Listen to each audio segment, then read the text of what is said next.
What if you could see through anything? What would you do with it? Your girlfriend gives you the silent treatment for 2.5 days and then breaks up with you. Then she walks off holding hands with some rich kid. You're furious, but you feel completely powerless. It's all because I'm poor. I've got to turn my life around. Just then, a notification suddenly rang in his head. Detection. Host's strong desire for a comeback has been registered. For the price of 3 Doge heads, the host will be granted the ability of X-ray vision. Simply say X-ray vision in your mind to activate the ability. This system will now disappear. Have a pleasant life, host. In your astonishment, you suddenly feel a warmth in your eyes. As you watch the people on the street, he tried muttering X-ray vision in his mind. The next second, your eyes go wide, because everyone was naked. To be precise, I really do have X-ray vision. This is awesome. With this power, I can finally turn my life around. You head to the shopping district, find a bench, and sit down to rest. Then you start watching the people passing by. You feel like the quality is a bit hit or miss. Then you took a cab over to the luxury car exhibition, the auto show, and a whole bunch of car models. You start to wander around taking it all in. And then I felt a nosebleed coming on. He sighed to himself, but it's all just window shopping. But with this power, I'll get the money. And it's not just about seeing through things. I'm going to make you regret breaking up with me. You're going to regret this. Just then the phone rang. It was his sister, Yan Xiaorui, who answered. Where are you? I'm at the auto show, checking out the models. No, wait. I mean the cars. You're even broker than a joke, and you're still looking at cars. Hurry back. The landlord's here for the rent. He said if you don't pay the rent, she's going to kick us out. Get back here and pay the rent, now. You really are broke right now. I don't even have $100 to my name. Only $70. You're leaving the car show. First, I'll go buy some scratch-offs. I bought some before. I'd win occasionally, but I almost always lost money. After losing a few times, I swore I'd never buy them again. But now, I have X-ray vision. Then scratch cards are a must. Once you got there, you're buying all 70 of them. Scratch-offs. Hey boss, bring out all the scratch-offs. I'll just pick a few. The shopkeeper casually pulls out a stack and places it on the counter. By silently activating my X-ray vision, I can see everything with perfect clarity. The first one's a dud. The second one's a bust, too. The 7th one, 50. Number 11, $20. Hey buddy, you've been looking for a while now. Have you picked one out yet? Hold on, let me see if there's anything good here. Are they all sealed up? What can you even tell from these? I'll just grab a couple and call it a day. This thing is all about luck. Then you quickly spot a ticket worth 80,000 and your eyes light up. I bought 4 tickets, but none of them were winners. I bought the 80,000 one. After scratching it off, shopkeeper was stunned. Not bad luck at all. See, none of the others are over 80,000. Guess I'll have to try another place. There are no big winners at this place. The owner quickly transferred the money to you, after deducting 16,000, leaving me with 64,000. You seem to be in a good mood after leaving me. He went from dirt poor to a 10,000 yuan household in an instant. That's when he realized his X-ray vision was still on. My eyes are starting to ache. After muttering to myself to turn it off, the pain went away. You sigh to yourself. So it's not like I can use it forever. Even it needs a break after a while. You headed straight home. It was a 2-bedroom, 1-living-room apartment on the 3rd floor of an old residential complex. Just him and his sister, Yan Xiaorui. But Yan Xiaorui wasn't his biological sister, but his stepsister. He got home. The landlady, Auntie Jiang, was in the middle of chewing out Yan Xiaorui. Xiao Yan, it's not that I haven't been lenient. Just tell me, how many times have I let you and your brother slide? You're already over a month late on this quarter's rent. It's due. My rent is one of the lowest in all of Jinling. And even with rent this low. And you can't even afford it. I really don't know what you're even doing staying in Jinling anymore. Auntie Jiang, you're finally back. I've been waiting for ages. You just made a clean 4,000. Here's the rent for this quarter. Sorry about this. Sorry it's so late. Auntie Jiang was a bit surprised. I heard you're doing pretty well at your new company. Looks like you're really making some money. Not bad. The landlord leaves. Yan Xiaorui grabs her bag, getting ready to head out. Where are you going? What else could I possibly be doing at this hour? To my part-time job at the restaurant, of course. Yan Xiaorui is a senior in high school. Every day, at lunch and in the afternoon, she works as a waitress at a restaurant off campus. Plus, I get 1 free meal a day. She earned 30 yuan a day. This went on for half a year. Stop working as a waiter. The college entrance exams are next year. Study hard. You just gave him 2,000 yuan straight up. But he refused. I can make my own money. It won't affect my studies. Just then the phone rang. You answer the call and ask, "What's wrong with Shu now?" Sun Fugui is having your stuff thrown out. Your face darkens. Lin Xianshui was the one who broke up with him. And now she's also my colleague at the company. The Sun Fugui he's talking about is the department manager. He's just a lapdog for Wu Jiang, the son of the company's director. And my ex-girlfriend, she ran off with Wu Jiang. And even had me fired. All to get in Wu Jiang's good graces. So the first thing Sun Fugui did was to pack up his things. I'm on my way. You got to the company in no time. From a distance, he could hear an argument. Throw that guy's stuff out. It was young Master Wu's decision. Lin Xianshu, this is none of your business. He'll be here any minute. You can take it yourself. What gives you the right to throw away his things? On what grounds? On the grounds that I'm the supervisor of this company. And that guy? He's already been fired. It's my duty to clear out any belongings that don't belong to the company. Get out of my way. Don't you dare block me again. Watch it or you're next. On impulse, you step forward and kick Sun Fugui to the ground. You little punk, how dare you kick me? You're already fired. What's there to be afraid of?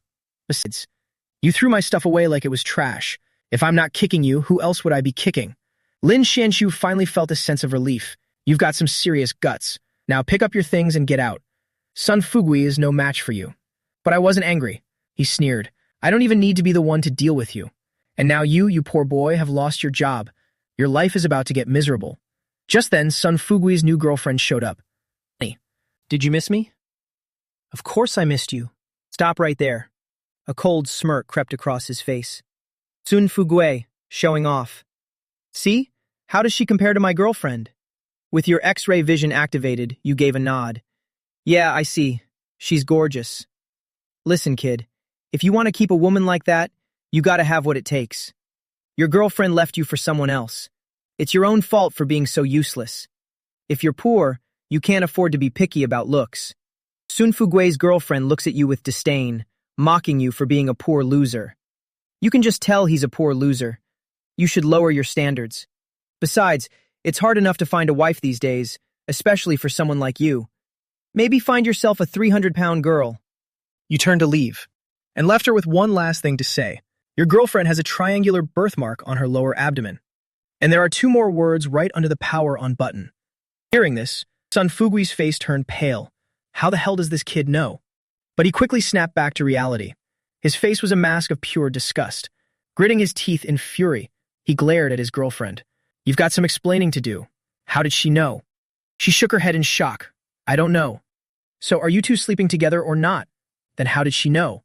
And you're still lying about it. And you told me you'd only ever been in one relationship. I didn't recognize her just now. So how many guys have you actually been with? He was starting to waver too. I used to work at a bar. Just one. That's not true. At least 50 of them. Sometimes you're not thinking straight. Wait, was there really something going on between them? Sun Fugui was absolutely fuming. His colleagues couldn't help but laugh, flaunting his new girlfriend. And it all ended in this ridiculous scene. Now get the hell out of my sight. The only thing I want to see when I look at a woman is her miserable face. Eve. I just got promoted to manager last month with a 100,000 salary. I haven't gotten anything out of it yet. We broke up. She was furious. Hearing that from a distance, I feel a little bit better. It's all thanks to you. She comes up to you. The atmosphere tensed as she asked, How did you know? What do you mean, forgot about me? Oh, and you also told me one more thing. Hearing this, Sun Fugui was dying to know what it was. And the co-workers? They just kept on watching the drama unfold. He was puzzled, wondering what else he could have possibly said. You glanced at Sun Fugui. He said sarcastically, I'm not good enough to have a girlfriend. You know what? I think you should just stop dating altogether. After all, you're useless now. Just like a toothpick. How am I supposed to keep a girlfriend like this? These words made Sun Fugui's face darken. He gritted his teeth in fury. He was furious. How embarrassing. I can't believe you even told them that. And the woman couldn't remember a thing either. Sun Fugui really is a toothpick. He's complained about it to other people too, especially when he's drunk. But I don't remember you and your colleagues laughing. So it's true, you say with a smile. I didn't even notice at first glance. I thought you were a girl, but there's no way you're a woman, not with that look. I almost mistook you for a eunuch. As soon as he said that, talk about a soul-crushing blow. This completely humiliated Sun Fugui. He stepped up and slapped the woman right across the face. The woman, for her part, was also wronged and got into a fight with Sun Fugui. That must feel so good, doesn't it? After leaving the company, of course, I knew all this thanks to my special ability. Just then, Lin Qianshu ran up to him. Senior, wait for me. You notice he's carrying a suitcase and asks you puzzled. So, she's calling me Senior, the one you brought into the company. But you don't even work here anymore. What are you still doing here? And I can't stand this company either. All right, let's go then. After you treated Lin Qianshu to a meal, night had fallen. You should head back, get washed up, and get some sleep. The next morning, I got ready to go buy some more scratch-offs. Time to test out my X-ray vision again, see how long I can use it in a day. I spent the whole morning buying scratch-offs from 4 different stores. I spent 600 and got 1,000 tickets. And I won a total of 1 million. To avoid arousing suspicion, so I bought a bunch of mail art supplies. He discovers that he can use it 5 times a day in total. Each use lasts for 6 minutes. A bit short though, but if I use it wisely. 30 minutes a day can get you a lot done. It's Saturday. Yan Xiaorui should be out of school by now. Now that you've made all this money, I'm going to treat Yan Xiaorui to a nice meal. But she's not picking up. So he went straight to the school gate, and there she was in front of a clothing store. And with her were a few of Yan Xiaorui's classmates. Looks like they were in some kind of trouble. A woman in her 30s was gesturing at them aggressively. Her attitude was so arrogant. Yan Xiaorui is out shopping for clothes with her classmates. She thought it looked nice. She couldn't resist reaching out to give it a little tug. Just wanted to see how it felt, but accidentally tore it. The shop assistant immediately flew into a rage. After a long tirade, she demanded that Yan Xiaorui pay for it. Her classmates knew Yan Xiaorui's family was struggling financially, so they all started pleading on her behalf. But the shop assistant wouldn't listen. Yan Xiaorui knew she was in the wrong. She didn't even argue, and apologized. He then asked how much it costs. The clerk was thinking their sales for the day were going to be 0. In his eyes, isn't this a chance to boost our sales? All the clothes in our shop are designer brands. They don't come cheap. This one's 2,600. What? That's so expensive. It's been this price for years. What do you mean expensive? Maybe you should look in the mirror. This shirt of yours was just poorly made to begin with. It's not entirely his fault it ripped. Stop making excuses. It's ripped. What do you want me to do? Call your family and have them bring you the money. Of course I can. You don't have any family, do you? Yan Xiaorui's heart ached. It's true. I don't have a family anymore. You step forward and shout, "Shut up. It's just a piece of clothing. There's no need to be so vicious. And who are you? Mind your own business. And now you're messing with me? I'm her brother. Oh, you're here. And just so you know, your sister here tore one of our dresses. All right, since you're her brother. So how much are you going to pay for her? 2,600. You grab the clothes to take a look. The tag says the price is 659, and you're telling me this costs 2,600. Those are the rules in our store. The taxation is 5 times the selling price. Just make him pay 2,600. That's already a steal. Who sets a damage fee this high?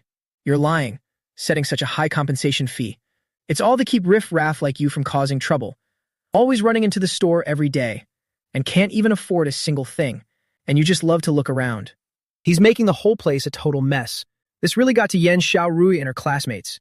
Your tone is so cold. Who says we can't afford it? Afford it? Then go ahead and buy it.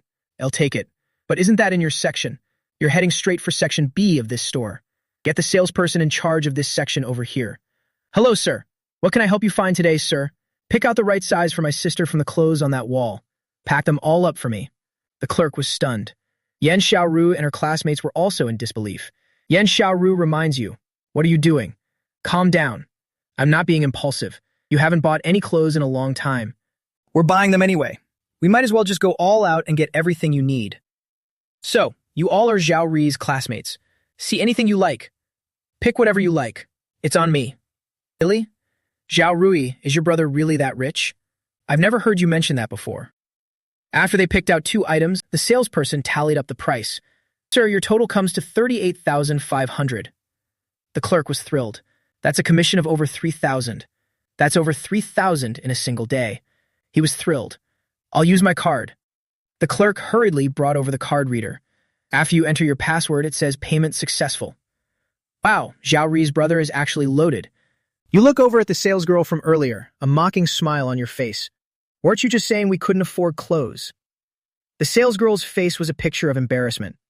I didn't expect you to be this rich. You're rich, so you can afford it. So impressive. All right, that's enough. The shop assistant tries to leave. He just blocks her path. Hold on, don't go. What else do you want? I'll take the clothes. Now it's time to settle our business. And how do you propose we settle this? Get your manager out here. The female clerk panicked. Our manager isn't in section B. The clerk quickly replied, the manager's inside. I'll go get that arrogant guy. The female clerk was acting mysteriously. He immediately started to panic. The manager came out quickly. After learning the whole story, his face darkened. Even if the clothes are torn, and you'll be paying several times the original price for it. What do you mean? Manager, I was wrong. You're not exactly eager to give me an explanation, are you? The manager already knows you spent over $30,000. He's being very polite to you, a wealthy person like you, so of course he wouldn't dare to offend you.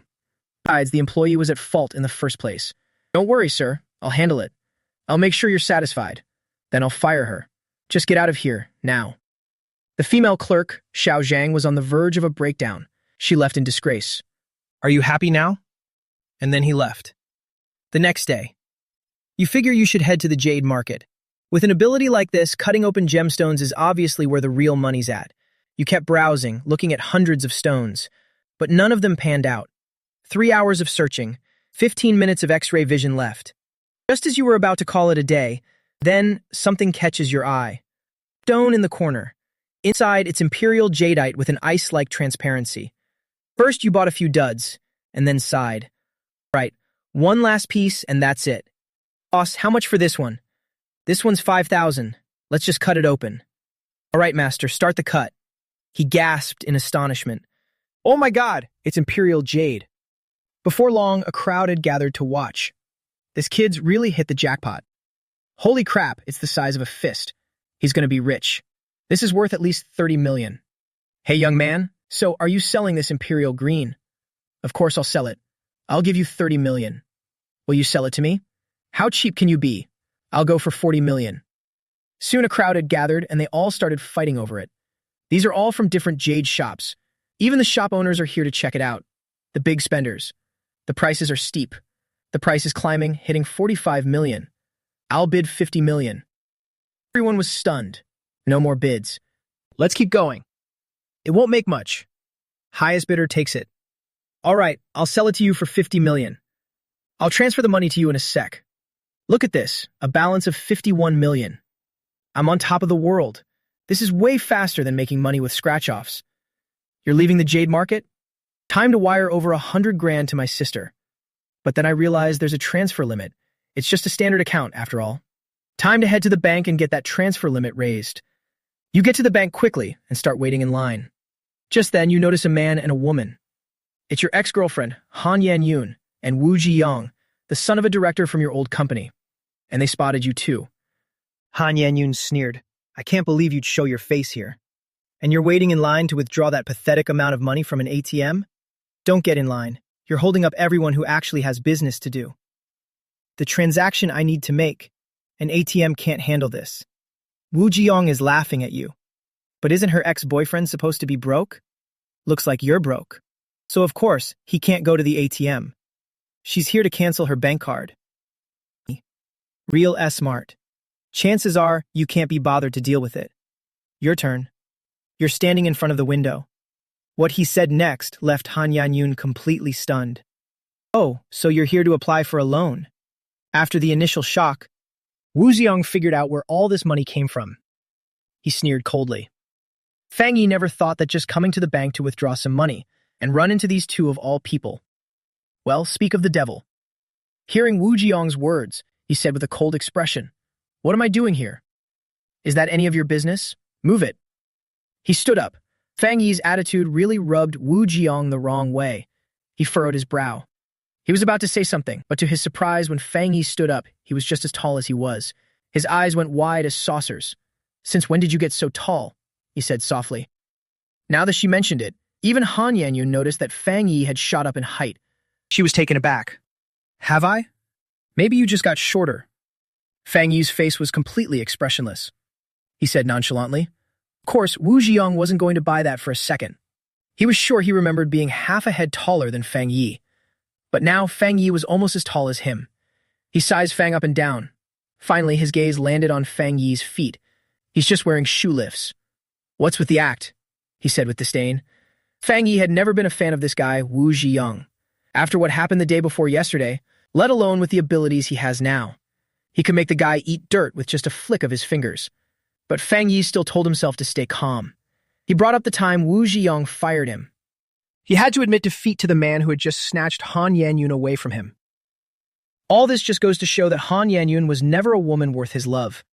As long as they don't bother her again, she couldn't be bothered to argue anymore. He just tuned out Wu Ziyang's nonsense. Fang Yi was about to leave. Move it, I'm leaving. What Wu Ziyang hated most was this cold, aloof attitude of Fang Yi's. He's clearly a loser right in front of me, and he's still putting on this fucking act like he's all that. Hearing Fang Yi's words, he curled his lip. I don't know what you think you can do. Fang Yi acted as if he hadn't heard a word. He reached out and gave him a push. But Wu Ziyang was determined to stand his ground. But when Fang Yi's hand actually pushed against him, to his shock, he found he couldn't keep his balance. He stumbled and was shoved back a full meter and almost took a tumble. He had no idea how Fang Yi could be so strong, but without a doubt, Wu Ziyang's temper flared. Fang Yi. He was about to step up and grab Fang Yi, but then he noticed the security guard at the bank entrance not far away looking over. This forced him to swallow the words he was about to say. Causing a scene at a bank is no joke. The bank's security guards and the police aren't going to care if he's some rich kid. Fang Yi couldn't be bothered to talk to this idiot. He shot Wu Ziyang a brief, indifferent glance, but seeing that he didn't dare to step forward, he then turned and walked out of the bank. Seeing Fang Yi about to leave, Wu Ziyang's brow furrowed deeply. The night before last, he heard that Sun Fugui had gotten a beatdown from Fang Yi, and he was already fuming. Fang Yi actually dared to lay a hand on his man. That was a blatant disrespect to him. He was just thinking about finding a chance to teach him a lesson someday, and what do you know, his chance came today. And on top of that, the guy had the nerve to treat him like this. How could he possibly let that slide? Although he didn't dare to start a fight right there in the bank, but he wasn't about to just let it slide. Just letting Fang Yi walk away like that. He figured he had to teach Fang Yi a lesson. He glanced at Han Yanyun. Suddenly, he drew near. An idea came to him. Fang Yi had just stepped out of the bank and was just about to leave. But then he heard Han Yanyun calling his name from behind. He turned around only to see her lunging at him and threw her arms around him. What are you doing? Fang Yi's brow furrowed. He instinctively pushed Han Yanyun away.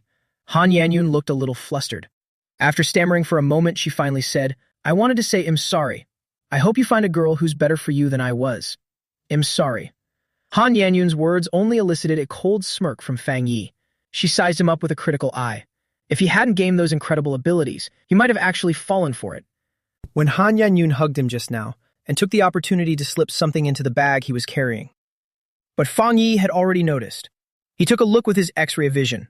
He saw that it was a ring. He was about to ask Han Yanyun what she was up to. Just then, Wu Ziyang quickly walked over. Yanyun, what did you say to him? I'm sorry. A loser like him was never good enough for her anyway. He yanked Han Yanyun aside. Hey, where's the ring on your hand? Wu Ziyang's eyes were fixed on Han Yanyun's hand, exclaimed in surprise. At his reminder, it seemed Han Yanyun had also noticed her ring was missing. Her face was instantly filled with shock. I don't know. It was just on my hand a second ago. How could it just disappear? Fang Yi then stepped in to save her. Before she could finish her sentence, their attention then turned to Fang Yi. Fang Yi had already figured out that Han Yanyun was planting something in his pocket. This can't be good. I didn't expect them to show their true colors so soon. Seeing Han Yanyun's feigned look of confusion, Fang Yi was truly filled with regret. He regretted ever getting involved with her in the first place. Fang Yi, you took Yanyun's ring.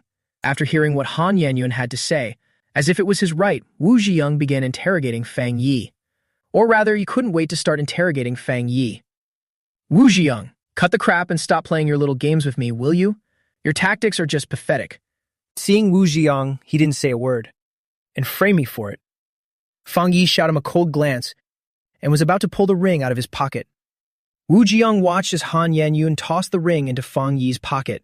He thought he was being pretty quick. Fang Yi shouldn't have noticed. But now, hearing what Fang Yi had to say, and now seeing his move again, clearly he had noticed. He narrowed his eyes. He felt a surge of indignation. I can't believe this guy's so sharp. He made Han Yanyun do it. The whole point was to frame Fang Yi, teach him a lesson. Fang Yi made an excuse. But of course, it wouldn't be that easy. He then had Fang Yi take out the ring. Seeing what Fang Yi was doing, he thought for a moment. He quickly opened his mouth and yelled at the top of his lungs. "Hey, this guy's stealing something!" It was morning. There was a lot of foot traffic in front of the bank, and there were quite a few people handling business inside the lobby as well. Hearing Wu Jiong's loud scream, quite a few people turned to look. "It's right in his pocket!" Seeing the attention he was drawing, then Wu Jiong added, Fang Yi was about to pull out the ring and throw it at him, but after hearing those two sentences, he had to stop in his tracks. He glared at Wu Jiong, a flicker of annoyance in his eyes. Wu Jiong's malicious intentions, how could he not have seen it coming? He drew the attention of the passers-by. Not to mention, the item is already in his own pocket. And if I were to take it out myself right now, wouldn't that be the perfect setup to catch me red-handed? Wu Jiyuan, you really have no shame, do you? Fang Yi's eyes were ice cold. He said word for word. Fang Yi, what the hell are you talking about? Yan Yun was just trying to be nice and encourage you. How dare you steal her ring? Give me back the ring, now. And in a place like China, there's never a shortage of people who love a good spectacle. Seeing the crowd of onlookers growing larger and larger, Wu Jiyoung felt that the die was cast. His tone turned sharp and aggressive. He looked at Fang Yi with contempt. He was already plotting his next move. Once Fang Yi was caught red-handed, what he should do with him. Should he beat him up or call the cops on him? Either way, both options would feel pretty satisfying. With so many people on the street. And what makes you think I'm the one who took it? He noticed many eyes were fixed on him. Fang Yi dismissed the thought of throwing the ring to Wu Jiyoung. He smiled. He calmly and steadily withdrew his hand. Cut the crap. I saw you take it. It's right there in your pocket. Open your pocket. Wu Jiyoung said with conviction, my pocket. And I'm supposed to just open it because you said so. Fang Yi's expression turned cold, but he remained unfazed. Seeing that Fang Yi remained motionless, he knew in his heart that the man wouldn't dare open his pocket. Wu Jiyoung grew even more smug. Since too scared to open the bag. Clearly a guilty conscience. Give it to me, he said. He took a step forward, trying to snatch the bag from Fang Yi. But Kang Yi had been on guard against Wu Jiyoung all along. He knew he wouldn't be able to resist making a move. Seeing him lunge, he dodged out of the way with a quick sidestep, but he deliberately left his foot planted right where it was. As he pulled it back and accidentally tripped over Wu Jiyoung's foot, causing the latter to stumble, and face-planted right on the ground. Haha. Although, given the current situation, Wu Jiyoung was the victim here, but a burst of laughter still erupted from the crowd. Jiyoung, are you all right? Seeing Wu Jiyoung, Han Yan-yun rushed over to help him up. Wu Jiyoung thought he could snatch the bag, but to his surprise, Fang Yi tripped him, sending him sprawling. He was instantly consumed by shame and rage. He jumped to his feet, furious. Fang Yi, how dare you mess with me, you son of a bitch! And pinpointed Fang Yi's location. He clenched his fist and swung, aiming for the guy's face. Fang Yi was in the mood to mess with Wu Jiyoung, but the moment he heard the words that were spat out, his eyes instantly turned ice cold. Bam! Wu Jiyoung was thinking about giving Fang a good thrashing, but before he could even make a fist, and then, everything just went black. A dull thud echoed in his ears. Her face made some intimate contact with the roadside tree next to her. And it was the kind of collision where they were stuck together, unable to pull apart. Because on the other side of his face was Fang Yi's big hand holding it in place. His head was ringing, completely dazed. His head was spinning for a moment. It was only then that Wu Jiyoung snapped out of it. To his shock, Fang Yi had slammed his head right into the tree, in a fit of rage. Wu Jiyoung struggled desperately, but Fang Yi's hand didn't budge an inch. He tried to attack from behind, but Fang Yi's hand was also caught by, well, Fang Yi. With both hands pinned, his head was slammed hard against the tree bark. Wu Jiyoung looked utterly ridiculous. Fang Yi, get the hell off me. All Wu Jiyoung could think about was how he was going to teach Fang Yi a lesson. But it never crossed his mind that he'd be taken down by Fang Yi. He could feel the unique frosted texture of the magical talisman. He was a mix of shock and fury, and shouted, Wu Jiyoung, you still thinking the same Fang Yi from 2 days ago? He said, don't mess with me. Pinning the 6-foot-tall Wu Jiyoung against a tree. Fang Yi didn't seem to be struggling at all. His tone remained as even as ever, but beneath that calm was a wei-zi that brooked no defiance. Wu Jiyoung couldn't figure out where Fang Yi had suddenly gotten all this strength from. Just 2 days ago, he wasn't even a match for me. But now he found himself completely powerless against him, with no chance to fight back. Although he was baffled, but he was also well aware. But this is no time to be thinking about that. Although he's being held down right now, but he still had the upper hand. Help me! Somebody, help me. Not only did this punk steal from my girlfriend, he's hitting me too. Help. Wu Jiong stopped resisting. He started shouting at everyone around him. He might have looked ridiculous, but his words were absolutely infuriating.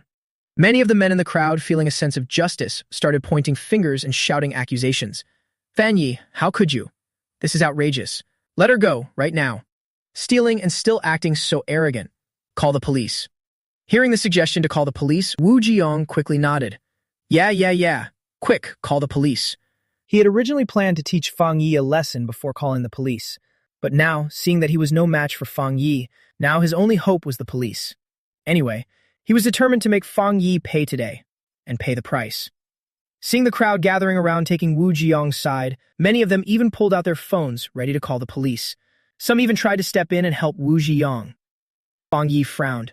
He and Lin Qianshui had agreed to meet at noon, and it was almost time. He didn't want to waste any more time here, and the last thing he wanted was for the police to show up and start asking questions. Hold it! He let out a shout. What, you scared? Hearing Fang Yi's words, Wu Jiong thought he was chickening out. He sneered. So, you're saying I stole your stuff? Right in this pocket. He didn't answer Wu Jiong. Fang Yi asked to himself, Not bad. I saw you put it in your pocket. Wu Jiong declared confidently. You want me to open my pocket? I can open it and show you. But what if there's nothing in it? Fang Yi asked again. No way. It's definitely in there. Wu Jiong, however, was completely confident in his own judgment. I mean, what if there's nothing there? Fang Yi repeated himself, in his own words. Wu Jiong didn't believe a word of it, if he thought Fang Yi was just trying to stall for time to escape. Hearing this, Xiang also decided not to change his mind. If I'm wrong, just call me out for talking nonsense. I'll slap myself 10 times. Hearing this, a glint of realization sparked in Fang Yi's eyes. He glanced at Wu Jiong in surprise. He actually found it a bit funny. All right, you said it. As he spoke, he let go. Wu Jiong, that's what I'm talking about. If you got the guts, open the bag. Wu Jiong loosened up his joints, after shooting Fang a hateful glance, pointing at his bag and said, right now, he might not be a match for Fang Yi, but he could still teach Fang Yi a lesson in other ways. All Fang Yi has to do is open the bag. He'll be the victor. I'll open it. Watch closely. Fang Yi didn't hesitate either. After letting Wu Jiong go, he quickly opened the bag. Dozens of eyes on the street were fixed on the bag. Fang Yi opened the bag and, inside, besides a thick wad of cash and nothing else at all. Wu Jiong was just waiting for the ring to be revealed. He yelled, "Stop, thief!"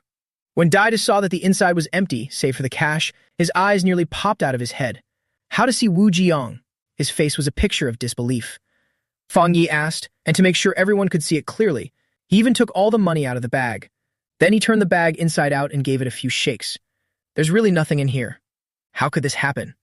But Wu Jiong saw with his own eyes Han Yan-yun put the ring in that bag. But now, it's gone. He couldn't believe his eyes. As he said this, he even glanced over at Han Yan-yun, who was standing nearby. Han Yan-yun was just as shocked. But under Wu Jiong's gaze, he still gave a firm nod. He was certain he had put the ring inside. Fang Yi, where did you hide the ring? Wu Jiong glared at Fang Yi and demanded, where is it? Fang Yi scoffed. I honestly have no idea what you're talking about. What makes you so sure I'm the one who took it? If you don't believe me, go on, search me. See if you can find where I've hidden it, he said, spreading his hands. Wu Jiong refused to believe the ring could have just vanished into thin air. Fang Yi's words were music to his ears. He hurried forward. He started by personally searching the pockets of the dressing table, and then patted down Fang Yi himself. It was summer. Fang Yi was just wearing a white short-sleeved shirt on top and a pair of shorts on the bottom.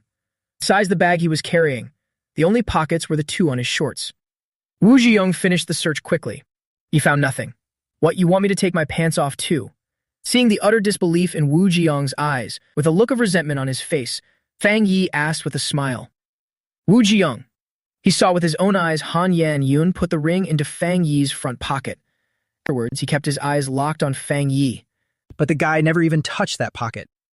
How could the ring not be in his pocket, even if he did manage to move it in such a short amount of time, with so many eyes watching? He couldn't have moved it anywhere else. It's got to be on him. But there was nothing on him either. He searched for ages but came up with nothing. Even Wu Jiong himself was starting to doubt his own eyes. There's nothing. Do we need to call the police? Seeing Wu Jiong's grim expression, Fang Yi said, As he spoke, he glanced around at the crowd of onlookers. The person who had wanted to call the police earlier all put their phones down. One by one, they all looked puzzled, filled with doubt. Wait, did Wu Ziyang wrongfully accuse someone from the very beginning? There's nothing wrong with a young man catching a thief, but if he's accusing an innocent person, that's not good. Someone nearby said to Wu Ziyang, and quite a few people chimed in agreeing with him. Yeah. Hey, are you sure you're not accusing the wrong guy? Why would a guy with that much cash in his pocket steal your ring? Exactly. I mean, someone who carries this much cash around can't be short on money. He wouldn't stoop to stealing, would he? Wu Ziyang's failed attempt and Fang Yi's conspicuous cash. This made many people start to change their minds. Would a guy who carries that much cash on him really be the type to steal? The odds of that are just too low. Among the crowd of onlookers, quite a few people started to speak up in Fang Yi's defense. Wu Ziyang's face darkened. He had no idea where the ring could have gone. He shot another meaningful glance at Han Yanyun. Han Yanyun was originally certain that Fang Yi had the ring, but now she was starting to have her doubts. But it wasn't just for lack of confidence. Seeing so many people starting to speak up for Fang Yi, she was starting to get scared too. What if Fang Yi turns the tables on us? Well, sue them. Framing them would just cause more trouble. If we can't find it, maybe we should just drop it. He walked up to Wu Ziyang. He tugged at the other man. He whispered. Wu Ziyang was not about to let it go. He was convinced that Fang Yi must have hidden the ring. But when they proposed searching Fang Yi this time, he refused. You framed me for stealing your ring. Searching me is an insult to my character. So you didn't find anything. And now you want to insult me again? Yeah, man. Hey, that's not right.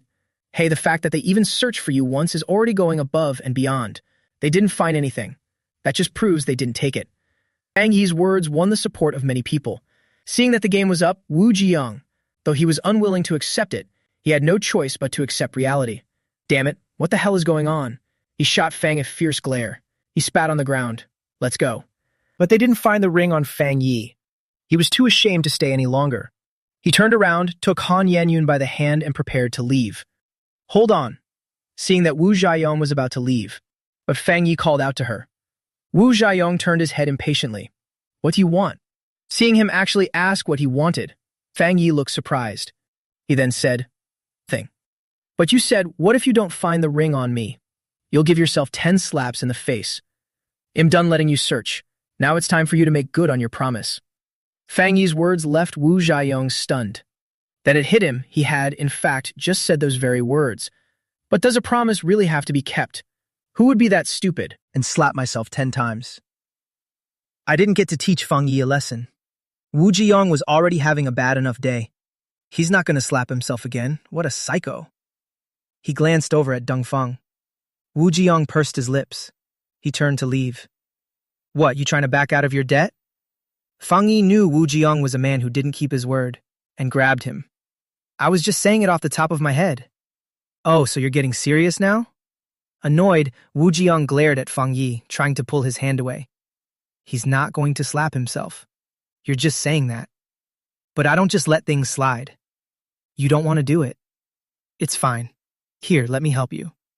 Fang Yi's words caused Wu Ziyang's face to suddenly flush red. Fang Yi, you dare hit me. Before he could even get the words out, Fang Yi's slap landed right across Wu Ziyang's face. Wu Ziyang was both shocked and furious, but before he could even react, then another series of sharp slaps rang out. Fang Yi was done with the 10 slaps in a flash. He was incredibly fast. It all happened so fast that Wu Ziyang didn't even have time to react before it was over, and the people around seeing what Fang Yi had done. After slapping Wu Ziyang 10 times in rapid succession, they all gasped in astonishment, covering their mouths. They also thought Wu Ziyang was all talk. Fang Yi wasn't holding back. But after 10 slaps, Wu Ziyang's head was spinning as well. Half of his face was swollen and badly bruised. Fang Yi, I'm going to kill you. What had happened earlier had already left Wu Ziyang feeling utterly humiliated, and now in front of all these people, only to be slapped another 10 times by Fang Yi. Wu Ziyang flew into a rage. He lunged at Fang Yi, throwing all caution to the wind, but all Fang Yi did was give him a gentle push, sending him flying. You want to kill me? Fine. Too bad you don't have what it takes. He stared coldly at Wu Ziyang, who was slumped on the ground. Fang Yi's tone was flat. With that, he turned to leave. As he walked past a sewer drain, he suddenly stopped. There's something glowing in here. I'm not sure if this is the ring you lost. He shot a contemptuous glance at Wu Ziyang. Fang Yi simply smiled. And then he walked away with style. Upon hearing Fang Yi's words, Wu Jiang, who had been seething with anger, he rushed to the drain and peered inside. And sure enough, inside there was a sparkling ring. It was the very same one he had given to Han Yanyun. How did it end up here? Wu Jiang said in disbelief. He glared daggers at Han Yanyun. Jiang glared at the man who shared his name. Han Yanyun started to panic. He had no idea how the ring got there either. He slapped Han Yanyun across the face. Wu Jiang was absolutely furious. You useless piece of trash. You can't even handle a simple task like this. Obviously. He believed that Han Yanyun hadn't actually put the ring in Fang Yi's pocket, and he probably just saw things at the time. Slapped across the face, Han Yanyun tried to retort. He saw the ring lying quietly inside the drain, but she was at a loss for words, not knowing how to retort. A mix of hurt and fear. Ultimately, it left him completely speechless. She buried her face in her hands and started sobbing, but Wu Jiang wasn't one to be gentle with the farer. Without even a glance, Han Yanyun. His eyes were fixed on Fang Yi's retreating figure. His eyes were filled with hatred and a sense of defeat. Fang Yi, you just wait. I'll make you pay for this. Fang Yi's figure soon disappeared down the street. He was completely unaware of Wu Jiang's curse. Of course, even if he had known, he wouldn't have cared anyway. The old Wu Jiang might have been able to put some pressure on Fang Yi, but now in Fang Yi's eyes, at best, he's just a pathetic clown. Han Yanyun hadn't made a mistake, and Wu Jiang wasn't seeing things either. In that case, it was definitely in Fang Yi's pocket at first, in front of all those eyes.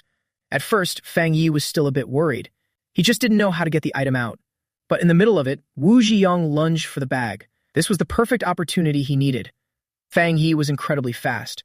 While he was struggling with Wu Jiang, he quickly pulled the ring from his pocket, and in one smooth motion tossed it into a nearby drain. Good thing no one saw that. And that's why he was so confident, letting Wu Jiang search him. After all, he had nothing to fear. Fang Yi had said it long ago. What happened in the past, he took the L. He wouldn't have gone out of his way to get revenge on Wu Jiang. But who would have thought Wu Jiang would insist on humiliating himself and frame him for it? But in the end, he just made a fool of himself. He's just reaping what he sowed. After leaving the street where the bank was located, Fang Yi soon met up with Lin Qianshu. Senior Lin Qianshu was standing at the designated bus stop the moment she saw Fang Yi and immediately waved at him. Fang Yi hurried over. When he spotted Lin Qianshu from a distance, he looked a bit melancholic. Clearly, something was weighing on her mind. But as Fang Yi got closer, the other person's face lit up with a smile, and with her beautiful face, a truly pleasing sight. My apologies. Sorry and late, Fang Yi said apologetically. Lin Qianshui was left speechless. Don't say that. In the one who should be sorry, I've caused you trouble. What are you talking about? Fang Yi shook his head. He disagreed with that. All the money is right here. He handed the bag of cash to Lin Qianshui. Lin Qianshui gratefully accepted the bag. And be gentle with it. She trusts him that much. Fang Yi, thank you. When I get the money, I'll pay you back right away. There's no rush to pay it back. I've got some money on me, but I just want to ask, what exactly are you going to use the money for? Fang Yi's question made Lin Qianshu look troubled. Fang Yi explained, I don't mean anything by it. I'm just worried you might get scammed. Of course, Lin Qianshu knew that Fang Yi didn't have any ulterior motives. She just smiled. Don't worry. See, I'm pretty smart, right, senior? The fact that I don't lie is a good thing in itself. Who could possibly fool me? But when I saw Lin Qianshu, she still wouldn't say a word. That just makes me more worried. But it's not my place to ask too many questions. In any case, it's best to be cautious. It never hurts to be careful. I will. Lin Qianshui nodded earnestly.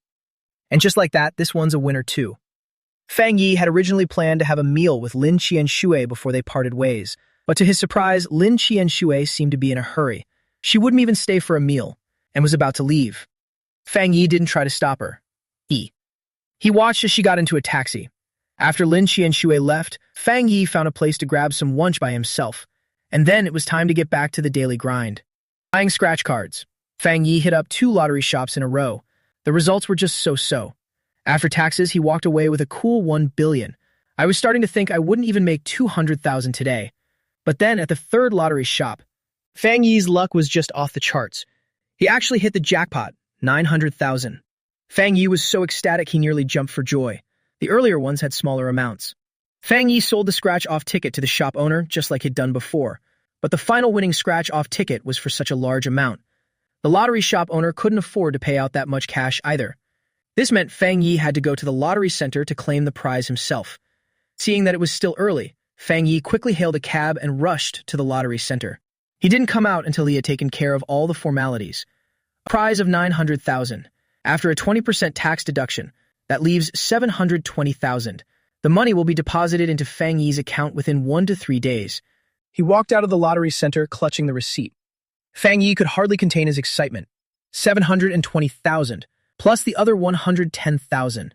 A total profit of 830,000. That's 830,000. And that's on top of the balance he already had.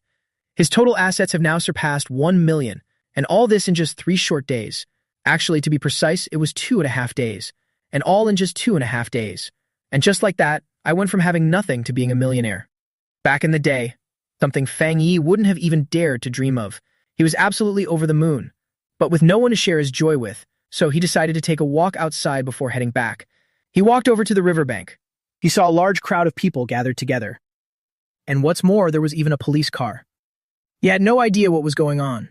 Curious, he walked over. "Excuse me, sir, what happened here?"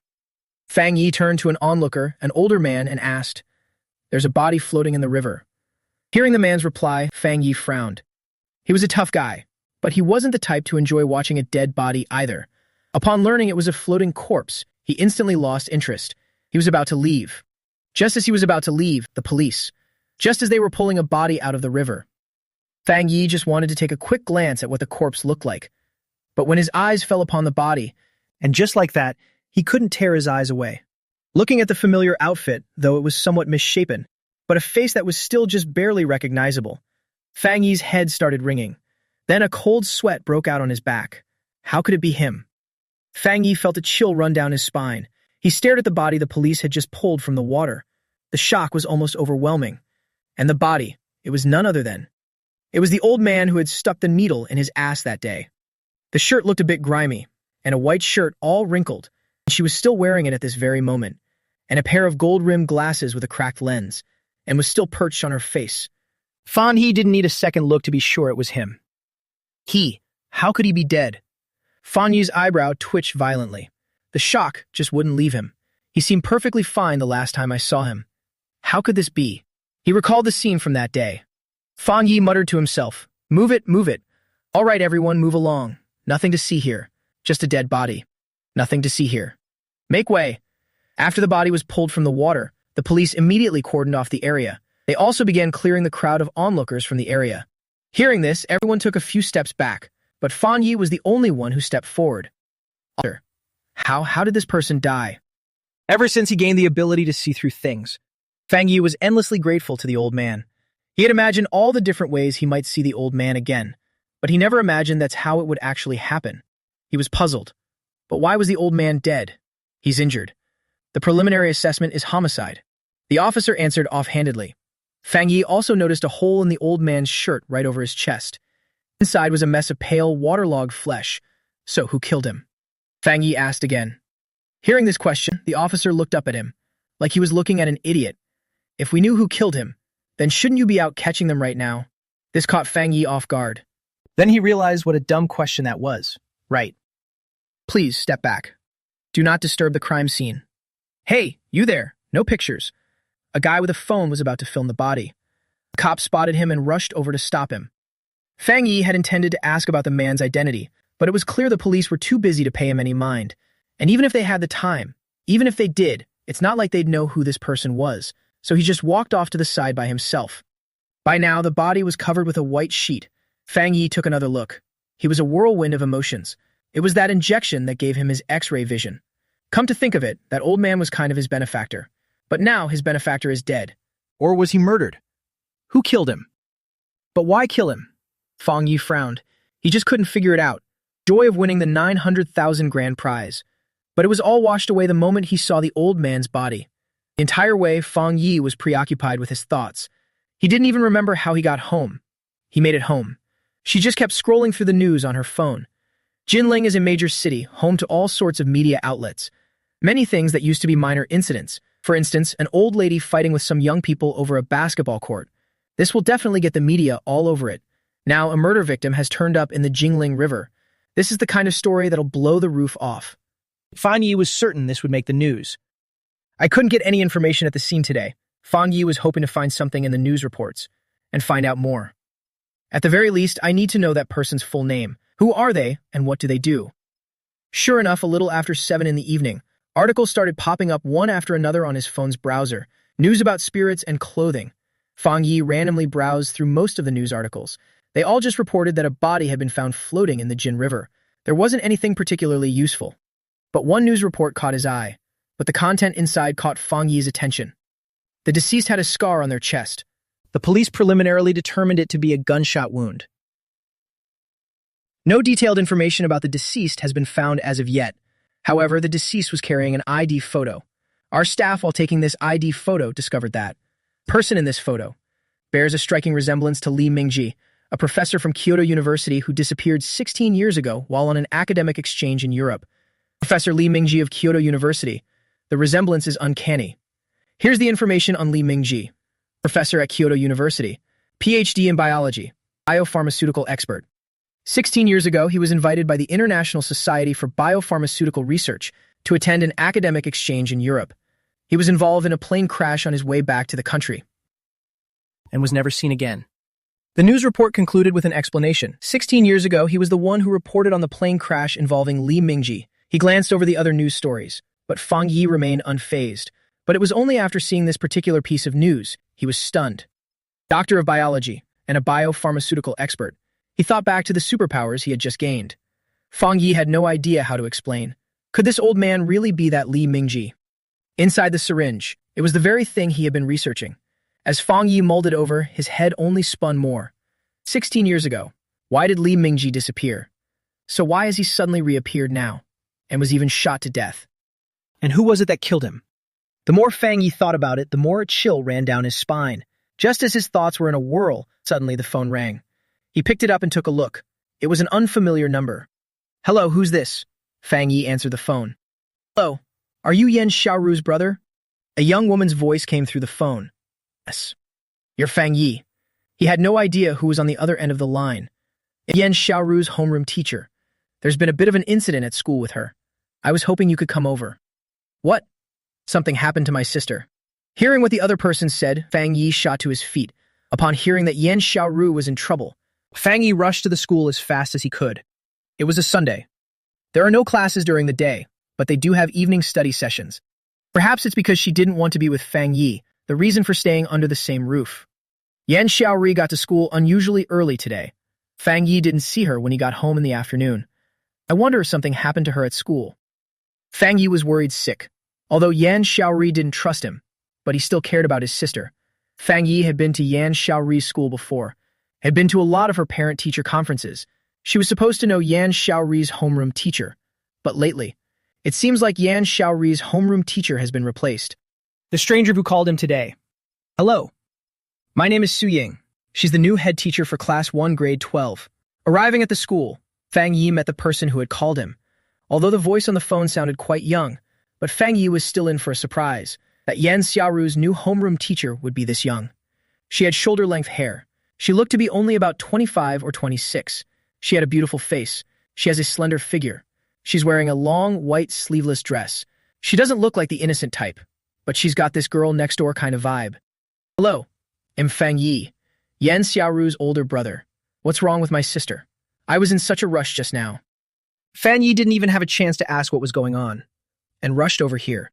Seeing the teacher, he quickly asked. Su Ying was wondering how she should break the news to Fang Yi.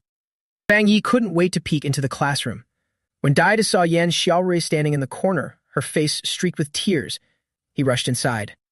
Xiaorui, what's wrong? Who did this to you? Except for when her parents passed away 3 years ago, Fang Yi had never seen Yan Xiaorui cry this hard before. Seeing her like this was like a knife to his heart. He asked, hurriedly. Seeing Fang Yi walk in, Yan Xiaorui wiped away her tears. Her mouth fell slightly open. What is it? But no sound came out. Who bullied my sister? Seeing that Yan Xiaorui wasn't talking, Fang turned his head and asked Su Ying, who had just rushed in behind him. Seeing the fury on Fang Yi's face, Su Ying's brows furrowed, as if she was somewhat displeased. And then she said, Mr. Fang. Hey, calm down. No one's bullying her. Hearing this, Fang Yi was puzzled. No one's bullying her. Why would she be crying? Got caught stealing.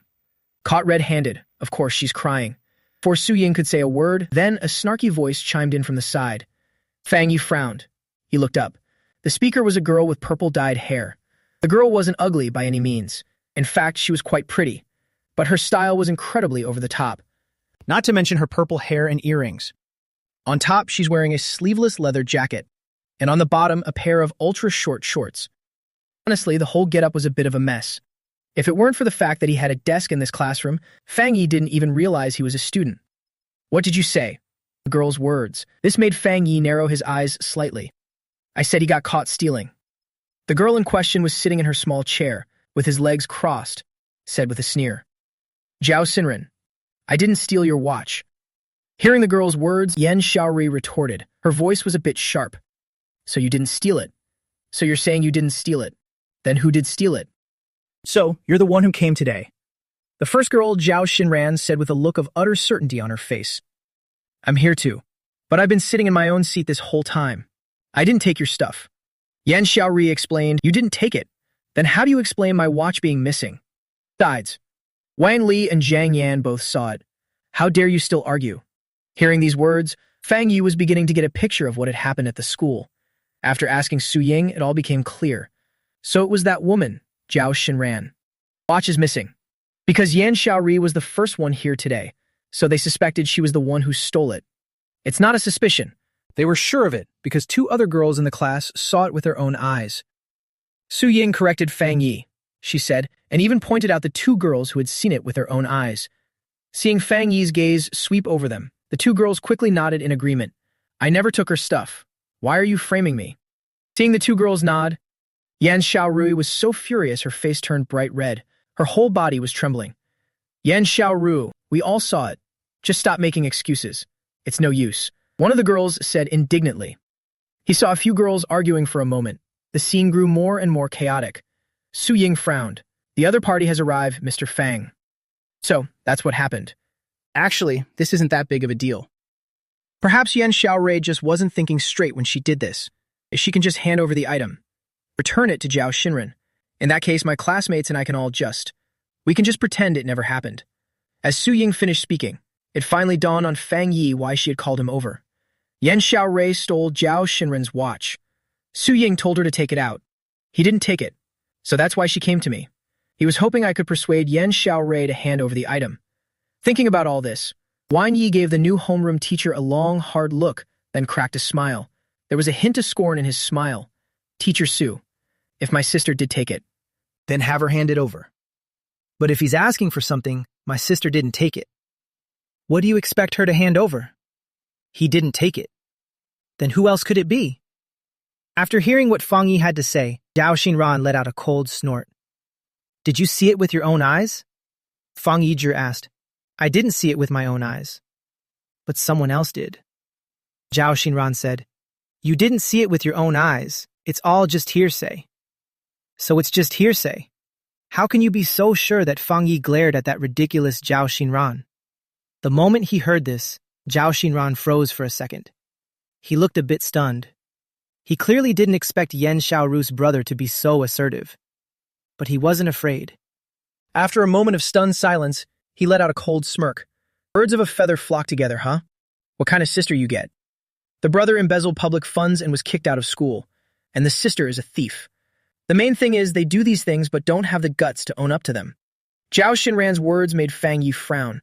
He was a little surprised. She actually knew about him. He narrowed his eyes, giving Zhao Xinran a long look. After all, this was the first time he'd ever met the guy. How could he possibly know about my past? Could it be? Yan Xiaori told her.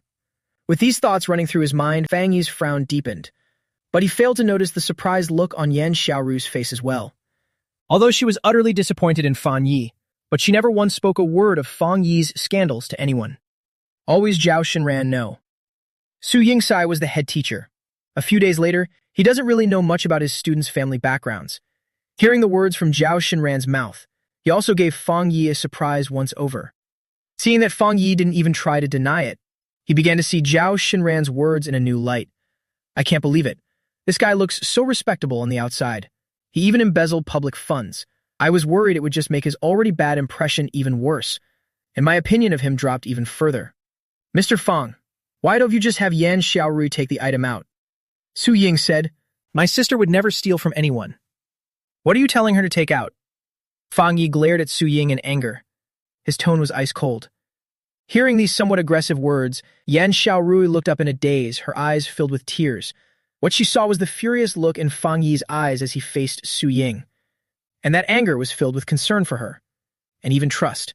This struck a chord with him. And what makes you so sure he wouldn't steal? Fang Yi's tone was heavy, showing no signs of backing down. This made Su Ying's delicate eyebrows shoot up in a frown. She couldn't help but speak up and question him. He felt that Fang Yi's words were a bit too presumptuous. It's simple, because she's my sister. Faced with Su Ying's question, Fang Yi's answer was both ancient and absolute. On the surface, this statement seemed to mean nothing at all, but it was filled with her absolute trust in Yan Xiaorui. As she said this, her gaze was firm. Her tone was absolutely resolute, without a hint of doubt. Because she's my sister. Those few words echoed in her mind like a haunting melody, echoing over and over again in Yan Xiaorui's mind. This was the first time she had ever seen this assertive side of Fang Yi. She stared blankly at Fang Yi. For a moment, she couldn't help but feel a pang of disappointment. Fang Yi's tone and the words he spoke were completely out of character, as if he were actually open to discussing it with her. Su Ying was not pleased to hear this. Mr. Fang, I brought you here today is to have you solve problems, not to create them. Su Ying said seriously, is that so? But from where I'm standing, it seems to me that you're the one causing the problems, Miss Su. You could tell from Su Ying's tone that she was up to no good. And Fang Yi was more than happy to voice his own displeasure. Hearing Fang Yi's words, Su Ying was stunned. Why did he feel that Fang Yi was completely turning the tables on him? And you're a teacher, the head of the class, no less. Instead of trying to find out if this is true or not, you just took the word of 2 students, and just assumed my sister stole something. You didn't actually see my sister take anything with your own eyes, and you even had the nerve to tell me to make her take it out. If that's not stirring up trouble, then what is? Fang Yi looked at Su Yin, his face filled with undisguised disgust. She just couldn't wrap her head around it. How did someone like this even become a head teacher? Aside from a pretty face. And they all seemed to be brainless. Did Zhao Xinran's watch really go missing? He wasn't sure. But one thing he was sure of. Yan Xiaorui would never steal anything. Yan Xiaorui had been living with Fang Yi since she was 8. Fang Yi had watched her grow up. He knew exactly what kind of person Yan Xiaorui was.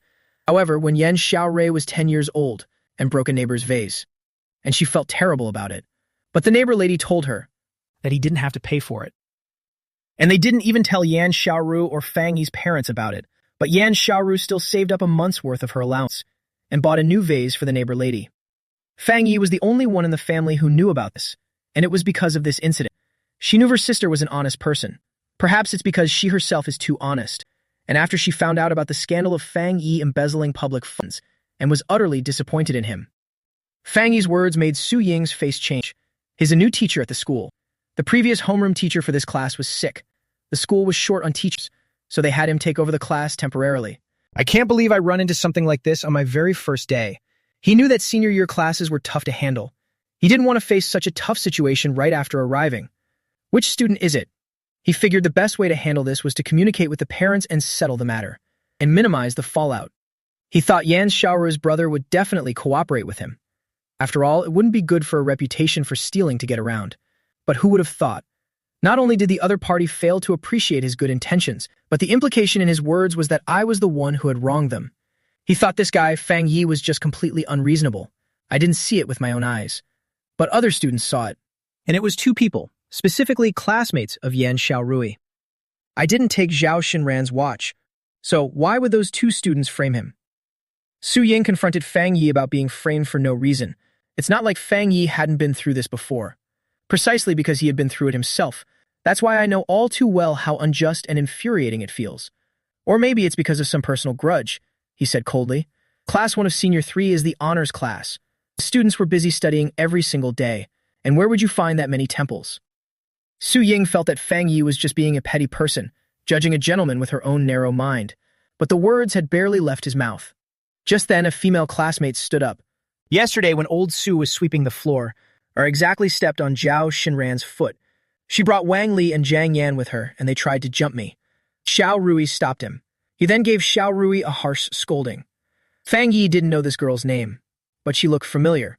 Yesterday, she also picked out an outfit. He's clearly on good terms with Yan Xiaorui. so he got up and brought it up. Upon hearing this, Fang Yi burst out laughing. He looked at Su Ying with a mocking expression. But didn't teacher Su say all the students in the class were too busy studying? Too busy to do any volunteer work? So does that count as a word from Fang Yi? This made Su Ying's face flush red. She really didn't know. So Yan Xiaorui and Zhao Xinran had this kind of history between them. It's normal for classmates to have a few conflicts. I don't think you can even call it a personal grudge. He forced an explanation. Fang Yi was about to say something else. Just then, Zhao Xinran jumped out. I didn't really let it get to me. I just didn't expect Yan Xiaoru to be so petty, just to get back at me, and even resorted to stealing my stuff. I didn't do it. Yan Xiaoru shot back defensively. I looked at Zhao Xinran. Fang Yu's brow furrowed. The reason that classmate brought this up was simple. She just wanted to point out that Yan Xiaorui and Zhao Xinran had a conflict. Since there's a conflict, then it's highly likely that Yan Xiaorui was framed. Or even framed. But who would have thought after Zhao Xinran heard about it? Not only did she not defend herself, she even had the nerve to twist the knife, claim that Yan Xiaorui now held a grudge against her because of it. She's quite the schemer. Fang Yi took a good long look at the woman. He felt that this kind of scheming was a bit too targeted. What are you looking at? His gaze was fixed on. Zhao Xinran was not happy. Mr. Fang, all we need is for Miss Yan Xiaorui to hand over the item. It's not like we're going to do anything to him. It's simple. I hope you won't make this any more complicated. Seeing Fang Yi fix his gaze on Zhao Xinran, Su Ying was worried he would fly into a rage out of humiliation to do something bad to his own student. And so he said, "Is Teacher Fang trying to make things complicated?" "That wasn't me." Fang Yi said coldly, "Professor Fang, there's no point in trying to talk me out of it. This whole family is just rotten to the core. Since they won't admit it, that I'm calling the police." With that, Zhao Xinran pulled out her phone.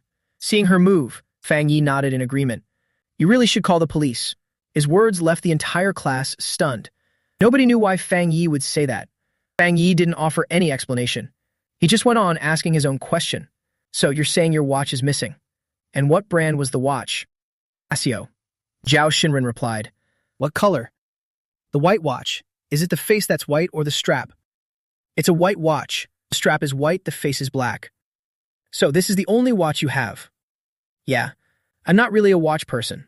I never bought it myself. This was a gift from my family. It cost over 20,000. Zhao Xinran said. "Are you sure he's gone?" Fang Yi asked again. "Of course, I'm sure." Zhao Xinran shot Fang a displeased glare as she spoke. "You don't have it on you. And it's not in your bag either." Fang Yi then asked, "What exactly are you trying to say?" Zhao Xinran glared at Fang Yi impatiently. Fang Yi didn't answer. She then turned to the other two girls. The two witnesses were then asked, "Are you sure you saw Yan Xiaorui take the watch?" The two of them nodded emphatically. "Are you sure you heard that?" Fang Yi chuckled. His smile was laced with undisguised mockery. "I'm sure everyone heard what they just said, right?" She scanned the room and asked everyone. Everyone looked at Fang Yi in confusion. They had no idea what he was trying to say, but a few students still responded instinctively. "Good, I heard that." With that, Fang Yi finished speaking. He walked straight to Zhao Xinran's desk. "What do you want?" Zhao Xinran's brow furrowed. She watched Fang Yi warily.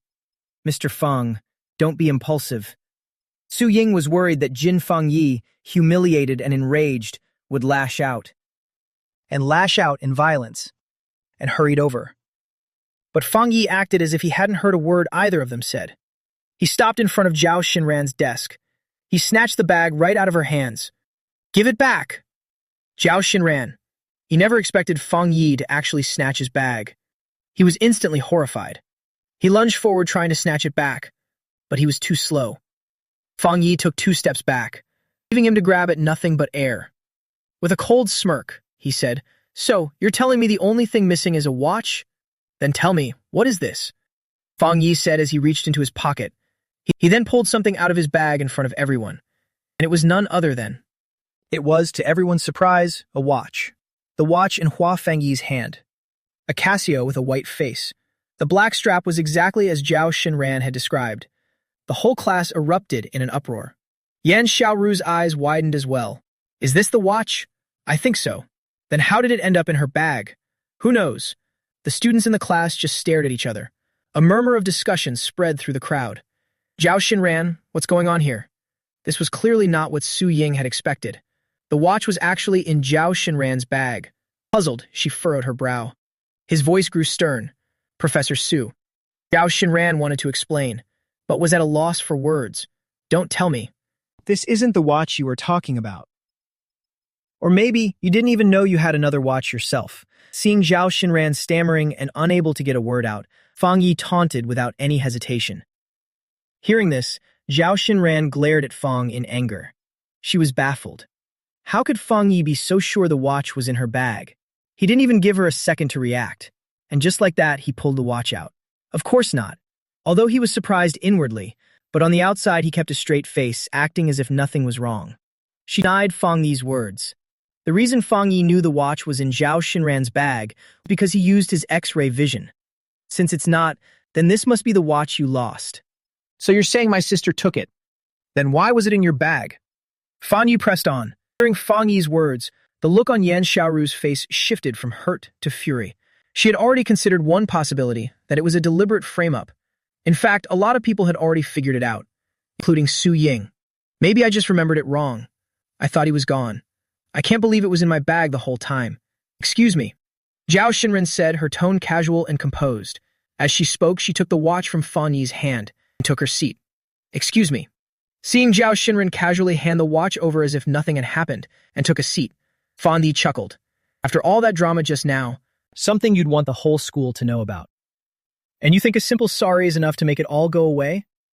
Fine, you can say you just misremembered. Then what about them? Fang Yi turned his head. He then turned his gaze to the grim-faced Wan Li and Jiang Yan. The moment Fang Yi pulled out Zhao Xinran's watch, were already panicking. Now, meeting Fang Yi's gaze head-on, their expressions grew even more panicked. You swore up and down that you saw my sister take her watch with your own eyes. Tell me you both got it wrong. Fang Yi sneered and asked. Meanwhile, the rest of the class also turned their attention to them. Meanwhile, Su Ying glared at them in annoyance. Faced with Fang Yi's question, the two of them just stared at each other. They didn't know how to respond. Maybe they really did just see it wrong. What's wrong with that? Seeing Fang Yuzhen targeting Wang Li and Jiang Yan, he was worried they might say something they shouldn't out of fear. Zhao Xinran chimed in from the side, explaining, one person could be mistaken. Or maybe they both just saw it wrong. Fang Yi shot back. Is that not allowed? Zhao Xinran lifted her chin and said arrogantly. When Fang Yi first called her out on her lie, he was a little flustered. But on second thought, it's not that big of a deal. He just had to insist that he remembered wrong, and then have Wang Li and Jiang Yan insist that they were mistaken.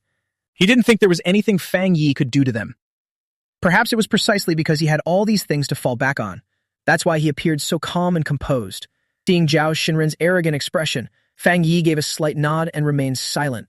Of course, he didn't believe a word she said. In fact, no one in the entire class believed that they could both have been mistaken. Seeing that the two of them remained silent, but Fang Yi wasn't in a hurry. He said with a casual air, it's fine if you don't want to talk. Someone else will make you talk.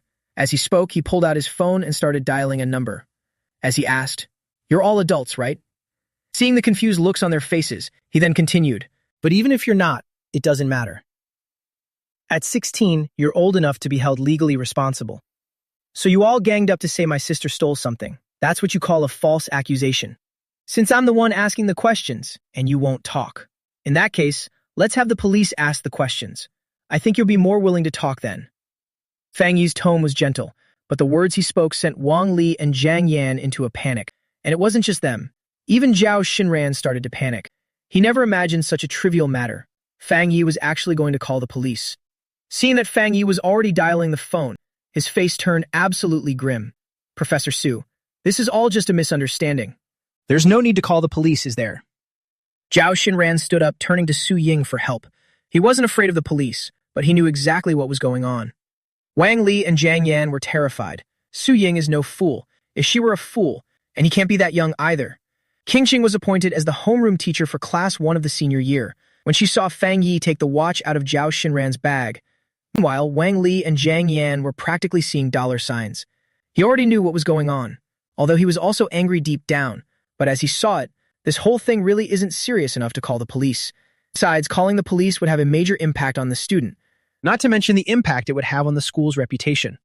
And the latter group included him, along with the rest of the school's teachers, and that's something no one wants to see. Besides that, the other teacher glanced at Zhao Xinren and asked him a question. They knew this student was no ordinary person. The school's administration had once told him, regarding Zhao Xinren's actions, he'd better just turn a blind eye. Mr. Fang, this whole thing might just be a misunderstanding. I don't think we need to get the police involved. Su Ying thought for a moment. I will reprimand Zhao Xinren and the other two students. The moment they mention not calling the police, I can just have them explain what really happened. And then just apologize to my sister, that's all. Fang Yi's attitude made it seem like he was open to negotiation.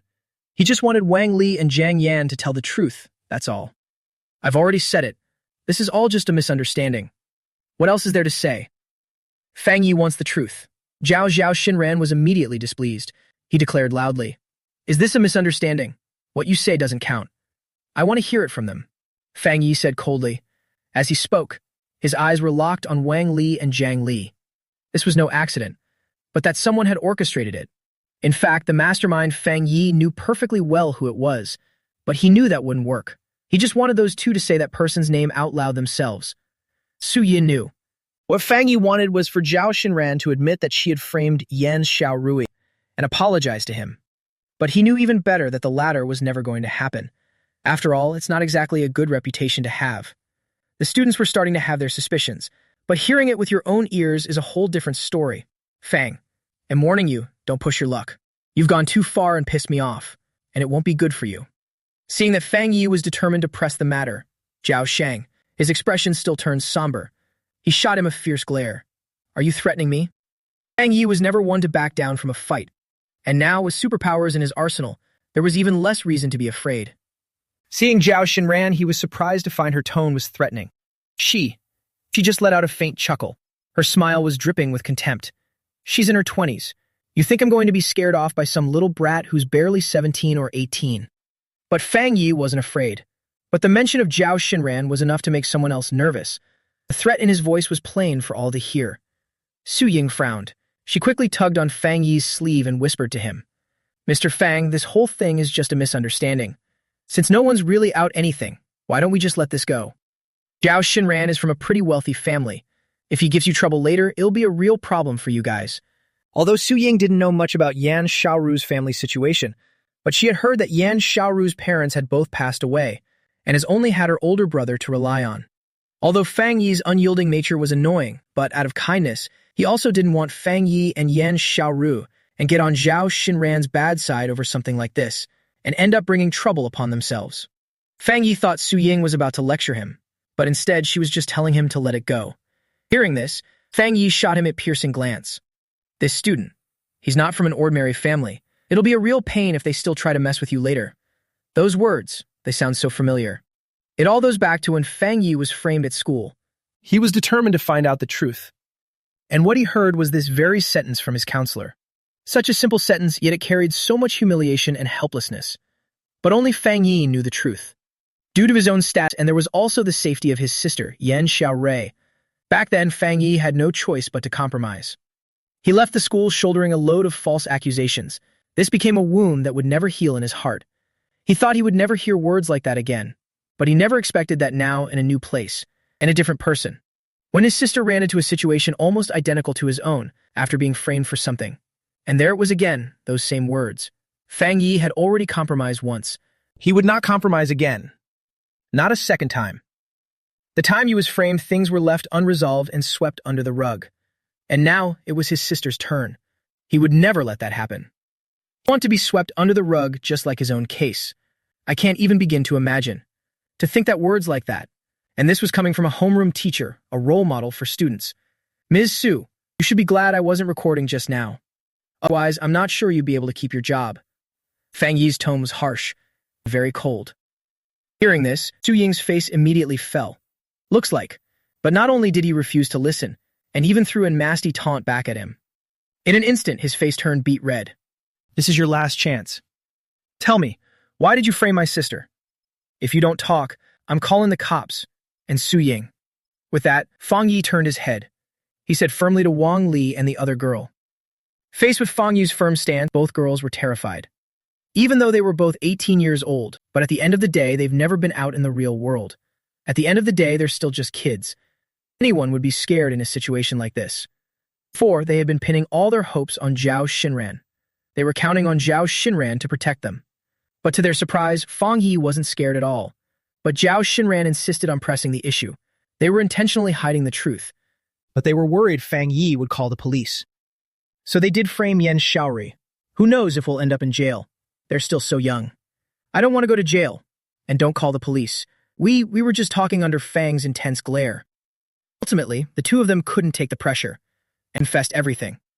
Zhao Xinran couldn't stand Yan Xiaori, so she teamed up with them to set this whole thing up. The whole point was to frame Yan Xiaori to ruin his reputation. It's not complicated at all. It's as simple as that.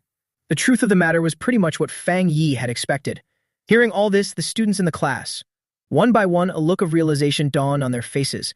The girls who were already on good terms with Yan Xiaorui, all of them were filled with righteous indignation, and they all started pointing fingers at Zhao Xinran. Zhao Xinran, I can't believe you have the nerve to do something like this. I'm just losing money. And we were almost ready to believe you. How could you frame Xiaorui? You have no shame. Zhao Xinran. Wang Li and Zhang Yanjing kept on with their threats. Expose her. This was enough to make Zhao Xinran's face burn with fury. Now hearing the accusations from her classmates and was now beside herself with fury. Shut up, all of you. His face turned beet red. Slammed his hand on the table. He let out a cold snort. Although the classmates in the room were startled. But no one actually shut up. Instead, they just started pointing fingers at him even more aggressively. All Zhao Xinran wanted was to teach Yan Xiaorui a lesson, but he never expected it would lead to his complete and utter ruin. He saw that everyone in the class was now cursing at him. He was so furious his chest was heaving. After shooting a furious glare at both Fang Yi and Yan Xiaorui, he turned and ran out of the classroom. He probably couldn't bear to stay there any longer. Wang Li and Zhang Yan were originally worried that Zhao Xinran would chew them out. Seeing her leave, both of them breathed a sigh of relief. And just like that, they were completely off the hook. He hastily apologized to Yan Xiaorui as Fang Yi demanded. Fang Yi wasn't trying to make things difficult for anyone on purpose. He just wanted to know the truth and clear his sister's name. Zhao Xinran ran out, but that's not important. Fang Yi had achieved his goal. Let's get going too. Evening study hall was about to end. Fang Yi didn't even bother asking the teacher. He said directly to Yan Xiaorui. To his surprise, Yan Xiaorui didn't argue with him. She gave a nod. She then slung her backpack over her shoulder and followed him out. They walked out of the classroom. Just as Mr. Fang and the other person stepped out of the classroom, Su Ying hurried out after them. The class is about to end. Teacher Su, you're not going to give us even that little bit of time. Fang Yi thought she was here to stop Yan Xiaorui from leaving early. Mr. Fang, you've got it all wrong. I just came out to apologize to Yan Xiaorui. I was wrong about you before, Su Ying said to Yan Xiaorui, blaming herself. Hearing that he was here to apologize, Fang Yi's furrowed brow relaxed slightly. It's all right. When Teacher Su was first framed, Yan Xiaorui was truly wronged. It was a terrible feeling. But all those feelings vanished the moment Wang Li and Zhang Yan revealed the truth. All just melted away. He didn't hold any grudge against Su Ying. Seeing that Yan Xiaorui didn't blame him, Su Ying breathed a sigh of relief. He then turned his gaze to Fang Yi. Fang Yi's earlier words had made him feel utterly humiliated. He hadn't wanted to deal with Fang Yi at all, but there were some things he felt he had to say. Zhao Xinran was just completely humiliated. She's bound to hold a grudge against you. Once this whole thing blows over, I'll talk to her. I'll try to get her not to hold a grudge. Hearing Su Ying's words, Fang Yi was utterly baffled. He framed my sister. Not only are you not punishing her, and even have to counsel her. He stared at Su Ying in disbelief. He wasn't sure if he'd misheard or if she'd misspoken. Hearing what Fang Yi said, Su Ying shot him an annoyed glare. Seeing that she still couldn't grasp his good intentions, she couldn't help but explain. Zhao Xinran's father is a shareholder in the Zhao Group. He's very powerful. If he decides to hold a grudge against you, that's not going to be good for you. Su Ying's words made Fang Yi's pupils contract.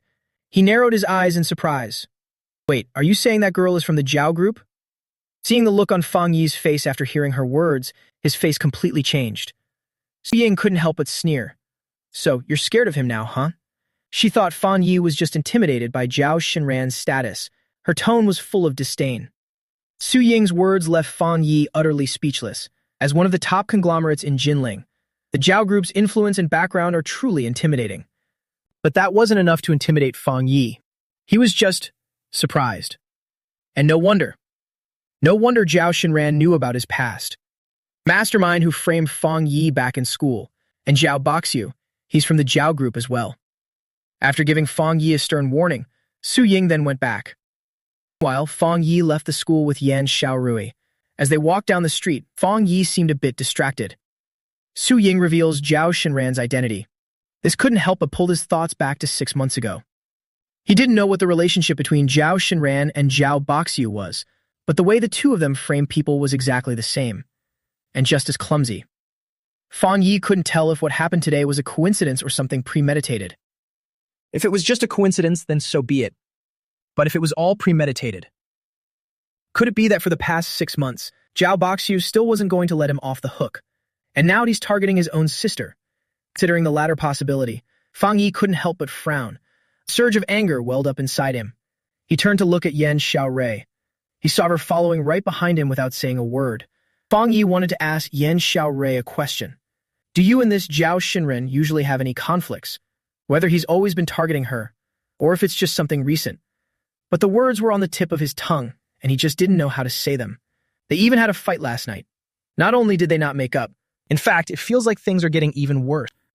Yan Xiaorui still has that mental block. He figured that even if he asked, he wouldn't answer anyway.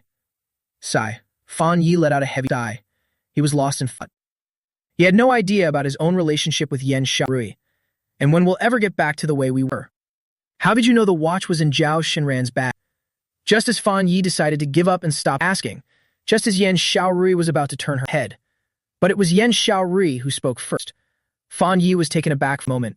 Seeing the serious look on Yan Xiaorui's face, then he forced a smile onto his dejected face. I'm guessing Fang Yi's X-ray vision can only be used 5 times a day.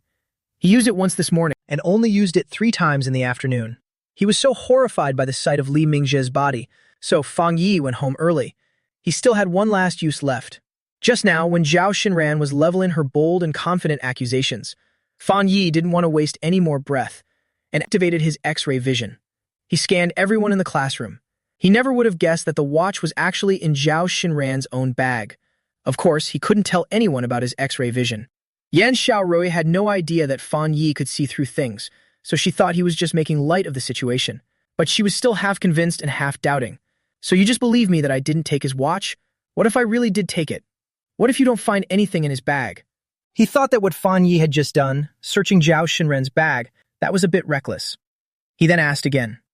No way. Maybe I won't find anything in his bag, but there's no way you're the one who took his watch.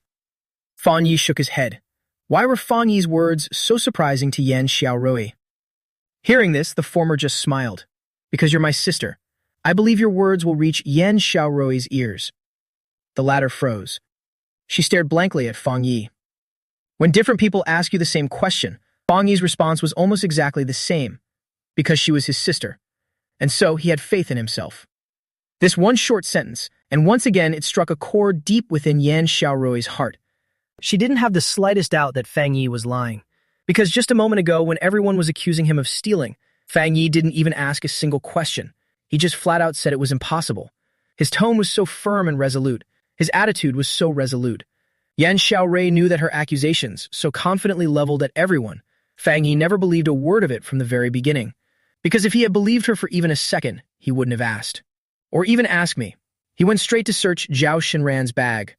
Scenes from the past replayed in his mind, one after another. Seeing the gentle smile on Fang Yi's face, Yan Xiaorui just had a bad feeling about this. It's getting late. You should head home. I haven't eaten yet. He saw Yan Xiaorui standing there, completely motionless. I wasn't sure if she actually believed what I said, but it doesn't matter anymore. Rome wasn't built in a day. And to melt a 3-foot-thick sheet of ice, and it certainly won't happen overnight either. Fang Yi didn't expect Yan Xiaorui to be completely satisfied. As he put it, all he asks is for her to stop misunderstanding him. As Fang Yi's voice trailed off, he turned and started walking home. But he'd barely taken 2 steps. Suddenly, a voice called out from behind him. A voice that Fang Yi could hardly believe. Hearing that long-lost term of endearment, Fang Yi froze. The foot he was about to lift froze in midair, as if they were glued to the floor. He couldn't move an inch. What did you call me? He turned his head. He stared blankly at Yan Xiaorui. He couldn't believe his ears. Seeing the bewildered look on Fang Yi's face, Yan Xiaorui felt a sharp pang in her heart. Perhaps it's because he hadn't been called that in so long. He could hardly believe it. A wave of frustration washed over him. His heart ached. is filled with self-blame and regret. A whirlwind of emotions flooded his heart. Yan Xiaorui could hold it in no longer. Tears began to stream down her face. Shouted again, "Bro!" Without a second thought, she threw herself into Fang Yi's arms. A sweet fragrance washed over him. He could feel the softness of her body in his arms. Fang Yi felt his head go numb. "What's going on?" "Xiaorui, she called me brother. Is this for real? This isn't a dream." He paused for a moment. It took him a moment to process what was happening. This is real. Fang Yi's face lit up with ecstasy. He was so overwhelmed he couldn't even speak. He held her in a tight embrace. Fang Yi and Yan Xiaorui. Fang Yi's chest feels so much broader than before. He even seems to have gotten a lot taller. I don't know if it's just my imagination. I haven't paid him any mind for so long. Even my own brother's height and build. They've all become a blur to me. Once again, he inwardly cursed himself for it. "Brother, I'm sorry." She rested her head on Fang Yi's chest. After thinking it over and over again, Yan Xiaorui, finally saying what she'd been wanting to say all along, but had been too afraid to say. "I'm sorry." 3 simple words. But to Fang Yi, it sounded like a brilliant light shooting up to the heavens, illuminating the entire night sky. Yan Xiaorui didn't specify why she was sorry. Fang Yi knew exactly what she meant. "You've forgiven me." Her voice trembled as she asked, "You weren't wrong at all. I'm sorry." After the conversation they had last night, Yan Xiaorui got a taste of it herself today, and the feeling of being wrongfully accused with no way to defend yourself. She finally completely believed what Fang Yi had told her, and she could understand why. What she was like 6 months ago. Perhaps just as helpless as I am tonight, when she was framed, when someone swore up and down that they saw you steal something with their own eyes. It was her brother standing firmly by her side, and argued with everyone who accused him. While this made him feel the warmth of family, she also realized just how cold and heartless her own actions had been, seeing his own brother being framed by everyone, betrayed by his girlfriend, and got expelled from school. He must have been desperate for someone to believe in him even more than I was. But me, as his only family, the only person who could be there for him to encourage and comfort him. Not only did I not believe her, I even joined everyone else who didn't know the truth and blamed her. And this went on for a whole 6 months. Thinking back on everything he had done over the past 6 months, Yan Xiaorui was filled with immense regret. In her mind, her own reproach as his sister.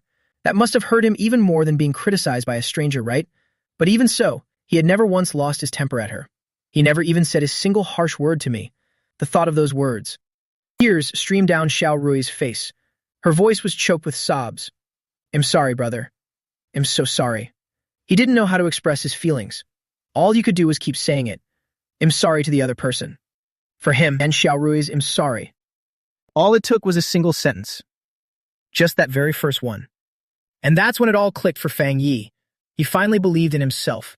This moved her to tears of joy, and everyone who had wronged him. Fang Yi only cared about how Yan Xiaorui felt. Now she finally understood him. "All right, it's okay now. Everything's fine." He gently patted Yan Xiaorui's head. It was as if all the years of hurt and Weiqiu had vanished in that single moment. Fang Yi let out a long sigh of relief. After comforting the tearful Yan Xiaorui, Fang Yi had planned to take her out for dinner, but Yan Xiaorui said she hadn't had the noodles he cooked in a long time. So Fang Yi took her home and cooked for her himself. He made some egg noodles. "So, how is it?" He sat down in his seat. He watched as Yan Xiaorui eagerly took a couple of bites. Fang Yi asked. Ever since their relationship fell apart, it had been a long time since he cooked. Meeting Fang Yi's gaze, Yan Xiaorui gave a firm nod. "It's been a long time since I'd had noodles made by my brother. It tastes just like I remember." "All right, dig in then." Seeing Yan Xiaorui's satisfaction, Fang Yi was happy too, he said, and started eating as well. Right after their parents passed away, to cut down on expenses for him and Yan Xiaorui, so noodles became their staple food, and the only source of nutrition was the egg mixed in with the noodles. We agreed, one for each of us. But Fang Yi had a habit of giving his egg to Yan Xiaorui every time. The egg noodles brought back a flood of memories. Once again, Yan Xiaorui was filled with guilt over what she had done. Oh, right. As she was eating, suddenly, she let out a sharp cry. Before Fang Yi could even react, he then came rushing back into the room. A moment later, she came running back out with a porcelain doll and handed it to you. He placed the porcelain doll on the table. Fang Yi froze. But this porcelain doll wasn't new. It was the same one she had broken during her argument with Sun Fugui at the company that day. He remembered it had been smashed to pieces, but now it had been pieced back together with glue. Fang Yi stared at Yan Xiaorui in astonishment. before you could finish. Yan Xiaorui then nodded. The night before last, I happened to see this porcelain doll had been broken, so I glued it back together. This is from your aunt. It must have hurt when it broke, huh? This porcelain doll. It's Fang Yi. His mother gave it to him when he was a kid. Yan Xiaorui has a similar one, a Fang Yi as well. After his mother passed away, she treasured this thing dearly. That's why when it was smashed to pieces that day, that's why he lost control and flew into a rage. I always thought Yan Xiaorui had been blaming herself this whole time. I never thought she'd already glued it back together the day before yesterday. So does that mean after listening to Yan Xiaorui? Fang Yi glanced at her. He couldn't help but feel a surge of emotion. Maybe all along she wasn't as cold-hearted as she seemed. This warmed her heart a little, she said softly. Fang Yi carefully put the porcelain doll away. Hey, hearing her say thanks. Yan Xiaorui broke into a grin. She smiled. Her smile carried a certain indescribable quality. Over the past 6 months, although he always gave her the cold shoulder, but at the end of the day, he's still her brother. Even if he wouldn't admit it out loud. Deep down, she never forgot. After Yan Xiaorui took out the porcelain doll, the already pleasant atmosphere grew even warmer. The two of them chatted while eating noodles. Suddenly, a news report on TV caught Fang Yi's attention. After an extensive investigation, it has now been preliminarily confirmed that this afternoon, the identity of the body that washed ashore on the banks of the Jinling River, that was 16 years ago, Professor Li Mingji, who went missing in a plane crash. And now, let's get a quick interview. The reporter who covered the story of Professor Li Mingji's plane crash at the time, Mr. Liu Wenji. This is a live broadcast from Jinling TV. Report being broadcast. It was about the floating corpse case from that afternoon. Hearing what the reporter had to say, Fang Yi's eyes immediately locked onto it. The scene then cuts to. A middle-aged man around 50 appeared on screen. A reporter then approached him. Regarding the plane crash from 16 years ago, how much does he know? The case from 16 years ago. I was really thorough with my investigation back then. He even went to the site of the plane wreckage to investigate it himself. There's something very peculiar about this case. The man's words piqued the live reporter's curiosity as well. What do you mean peculiar? There were 11 people on board that small passenger plane. Aside from Professor Li Mingji, 2 pilots, the rest were all assistants to Professor Li Mingji. After the plane crash, the wreckage landed on a small island. I joined the National Rescue Team and rushed over as fast as we could. We found the bodies of everyone on board. But there was one conspicuous absence, Professor Li Mingji. Also missing were the professor's research findings, as well as a large amount of data related to biopharmaceuticals. And why is that? At the time, Professor Li Mingji was a figure of great renown in the field of biology, but that he had made a major scientific breakthrough, causing a sensation both at home and abroad. We suspect his plane crash was no accident. As for the motive, it was likely an attempt to steal his research, the man said with a sigh. But in the end, we couldn't find out anything. In the end, the matter was just left unresolved. After the interview, Fang Yi was lost in thought. His brow furrowed deeply. So, about this professor. Do you think he was kidnapped by some kind of secret organization back then? And only recently managed to escape. Maybe it's because he knew too many secrets, and that's why he was shot. Seeing Fang Yi staring intently at the TV, Yan Xiaorui also took a moment to glance at the news. After hearing what was on the news, he couldn't help but think of some movies he'd seen before. He could guess what Yan Xiaorui was thinking. This made Fang Yi give him a long, hard look. This idea was pretty much what he had been guessing, perhaps. Fang Yi felt a bit of a mess in his head at that moment. He just gave a vague reply. His cheerful mood was now dampened after watching the news. Fang Yi quickly finished his noodles. After a brief exchange with Yan Xiaorui and headed straight into his room. He had just closed the door, his expression darkened. Biology professor reappears after 16 years, gutting down a mysterious organization. All these keywords started to connect. Fang Yi felt a powerful undercurrent stirring in the shadows. He couldn't see it clearly, but he could feel it, and she would be able to sense it too. Li Mingji has been missing for 16 years. Then suddenly, someone came crashing in, all flustered and panicked, and saw himself. Could it be that he was already being hunted down back then? Perhaps it was because he was at the end of his rope, or for some other reason. So that's why they stuck the syringe in his ass. To this day, Fang Yi still has no idea what was in that syringe, but he was certain that whatever was stolen from inside was anything but ordinary. Otherwise, I wouldn't have gained these extraordinary abilities. Li Mingji has been missing for 16 years, and was taken by a mysterious organization. Could it be that he was researching what was inside the syringe? Could he have been hunted for that reason too? So what exactly is this genetic potion? And now Li Mingji is dead because of it. Before he died, he injected the potion into his own body. If the people who killed Li Mingji and their real target was the potion, will they come after me next? Ever since he gained his superpowers, Fang Yi felt that there wasn't much left in this world that he was afraid of. But now, his once fearless heart was now starting to feel a flicker of worry.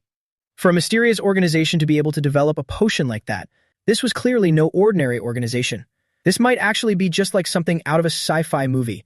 It's probably full of people who are basically superheroes. I mean, they were able to develop a potion like this after all. They might be researching other things too, maybe even more powerful ones, if they come looking for me, and it's highly unlikely they'll have good intentions. Can I even handle it? Fang Yi was now incredibly strong, and he's incredibly fast, but he wasn't so arrogant as to think he was invincible, so he was still very worried deep down. Fang Yi wasn't a man with grand ambitions. Suddenly gaining these abilities, he was overjoyed. But it's not like he wanted to use them to save the world or build some kind of legacy. All he wanted was to make a little more money and give his sister, Yan Xiaorui, a comfortable life, and to make sure no one could ever bully her again, if he could. And on top of that, make Zhao Bakshu pay for what he's done. And that's all. He originally thought gaining these powers was a good thing, but now it's hard to say if this is a blessing or a curse. He had no intention of ending up like Li Mingzhi. Although Fang Yi wasn't afraid, but what if I die? But what would happen to my sister? The more he thought about it, the heavier Fang Yi's heart grew. Although they might not necessarily find it. But from now on, I can't just use this X-ray vision whenever I want. After thinking it over and over, Fang Yi warned himself. His power was boundless. I could say I'm just naturally super strong. Time stands still when he's in danger. Or you could say he's just incredibly quick on his feet. But when it came to his X-ray vision, Fang Yi really couldn't come up with a good excuse to explain it. I mean, sure, you can't tell I have X-ray vision just by looking at me, but it's not like anyone can tell. But do they really think people won't figure it out? What if I keep using my X-ray vision to buy scratch-off lottery tickets, winning large jackpots multiple times? The lottery center would definitely have a record of the winnings. Anyone who's paying attention could easily trace it back to me with a little digging. Considering all this, Fang Yi furrowed his brow. The only thing he could be thankful for right now was that it only just cashed in a prize at the lottery center once. Winning once, no one should be able to see through it. Looks like I can't claim any big prizes from now on. Even the low-value scratch-offs are probably risky, Fang Yi muttered to himself. He looked a bit anxious. Even if I stick to scratch-offs with smaller prizes, but if someone were to actually investigate me, specifically about the lottery. He's won small prizes multiple times. I could also be considered a suspect. Fang Yi, on the other hand, doesn't want to take any risks at all. But how can you make money without taking any risks? He had just gotten a taste of the power of his X-ray vision, asking him to stop now. But he just couldn't bring himself to quit. 10 million. I'll quit once I've made 10 million. I'll quit. After thinking it over and over. In the end, Fang Yi set a goal for himself. 10 million would get you a really nice house in Jinling. The rest of the money would be for paying for Yan Xiaorui's education, and set aside a generous dowry for her wedding. And there'd still be more than enough left over. Fang Yi decided to start small, using his X-ray vision to play scratch-off lottery tickets.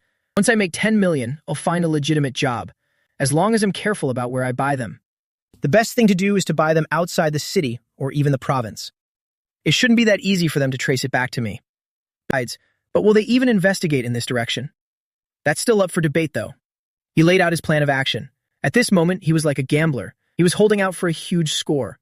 With his objective now set, he slept soundly until the sun was high in the sky. The next morning when he woke up, to his surprise, Yan Xiaorui had already prepared breakfast. Here, take this money and put it in the bank for your living expenses. Later, over breakfast, Fang Yi took out 5,000 yuan and handed it to Yan Xiaorui. Wow, that's a lot. Seeing Fang Yi handing her so much money, Yan Xiaorui was a little taken aback. Although she had already made peace with Fang Yi, I won't be against taking money from Fang Yi anymore. But for Fang Yi to give him this much money all at once, he was still a bit overwhelmed by the sudden generosity. I have my own money. Just put this money aside for now. You still have to live, you know. Yan Xiaorui had no idea how much Fang Yi's salary was, but she knew Fang Yi hadn't been working for long.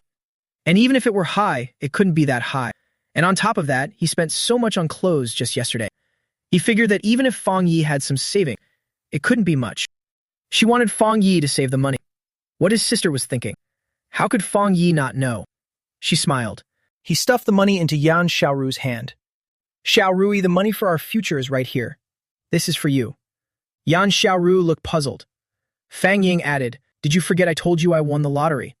Hearing this, it suddenly dawned on Yan Xiaoru. He had actually thought Fang Yi was just kidding. I actually won, he asked excitedly. Fang Yi nodded. How much did we win? Fang Yi thought for a moment. He holds up one finger. 1 million, seriously. Yan Xiaoru was stunned by the figure. She stared at Fang Yi in disbelief. Of course it's real. Fang Yi nodded. It took a little while. Fang Yi finally managed to convince Yan Xiaoru that he'd really won the lottery. And she took the money. I need to take some time to really think this through. What should I do with all this money? 1 million is still a bit short. I've got to earn enough for your dowry after all. Seeing that Yan Xiaorui had accepted the money, Fan Yi said seriously. He was confident that he would only make more and more money from now on, so he needed to lay some groundwork first. But his words had already sparked some displeasure in Yan Xiaorui. She shot him a glare, pouting as she said, I'm not getting married. I'm going to stay with you forever, big brother. Hearing this, Fan Yi didn't know whether to laugh or cry. What are you talking about? Now hurry up and get to school. With that, he took the last bite of his food. Brother, Yan Xiaorui slung her backpack over her shoulder. She suddenly turned to Fang Yi. What? Fang Yi looked at her puzzled. Yan Xiaorui's eyes were wide open. She sized him up for a long moment. Then, with a strange look on her face, she said, You seem taller and more handsome. Have you? Haven't I always been this handsome? Fang Yi feigned confusion. He. Hearing Fang Yi's rare moment of narcissism, Yan Xiaorui cracked a wide smile. Then she grabbed her backpack and headed out. The moment Yan Xiaorui left, Fang Yi wiped the smile off his face. His expression turned a bit solemn. It seems Yan Xiaorui has noticed the changes in me after all. But thankfully, he didn't find it particularly strange. It's growing every single day. When is it going to stop? Fang Yi patted the top of his head. Had grown 2 centimeters each day for the past 2 days. This morning when he woke up, Fang Yi realized had grown another 2 centimeters. He was now 1.81 meters tall. Thank God. Please, don't let me get ridiculously huge. He felt his muscles, which were as hard as rock. Fang Yi was genuinely worried he was going to turn into a monster. After his shower, as usual, Fang Yi headed out to buy some scratch-off lottery tickets.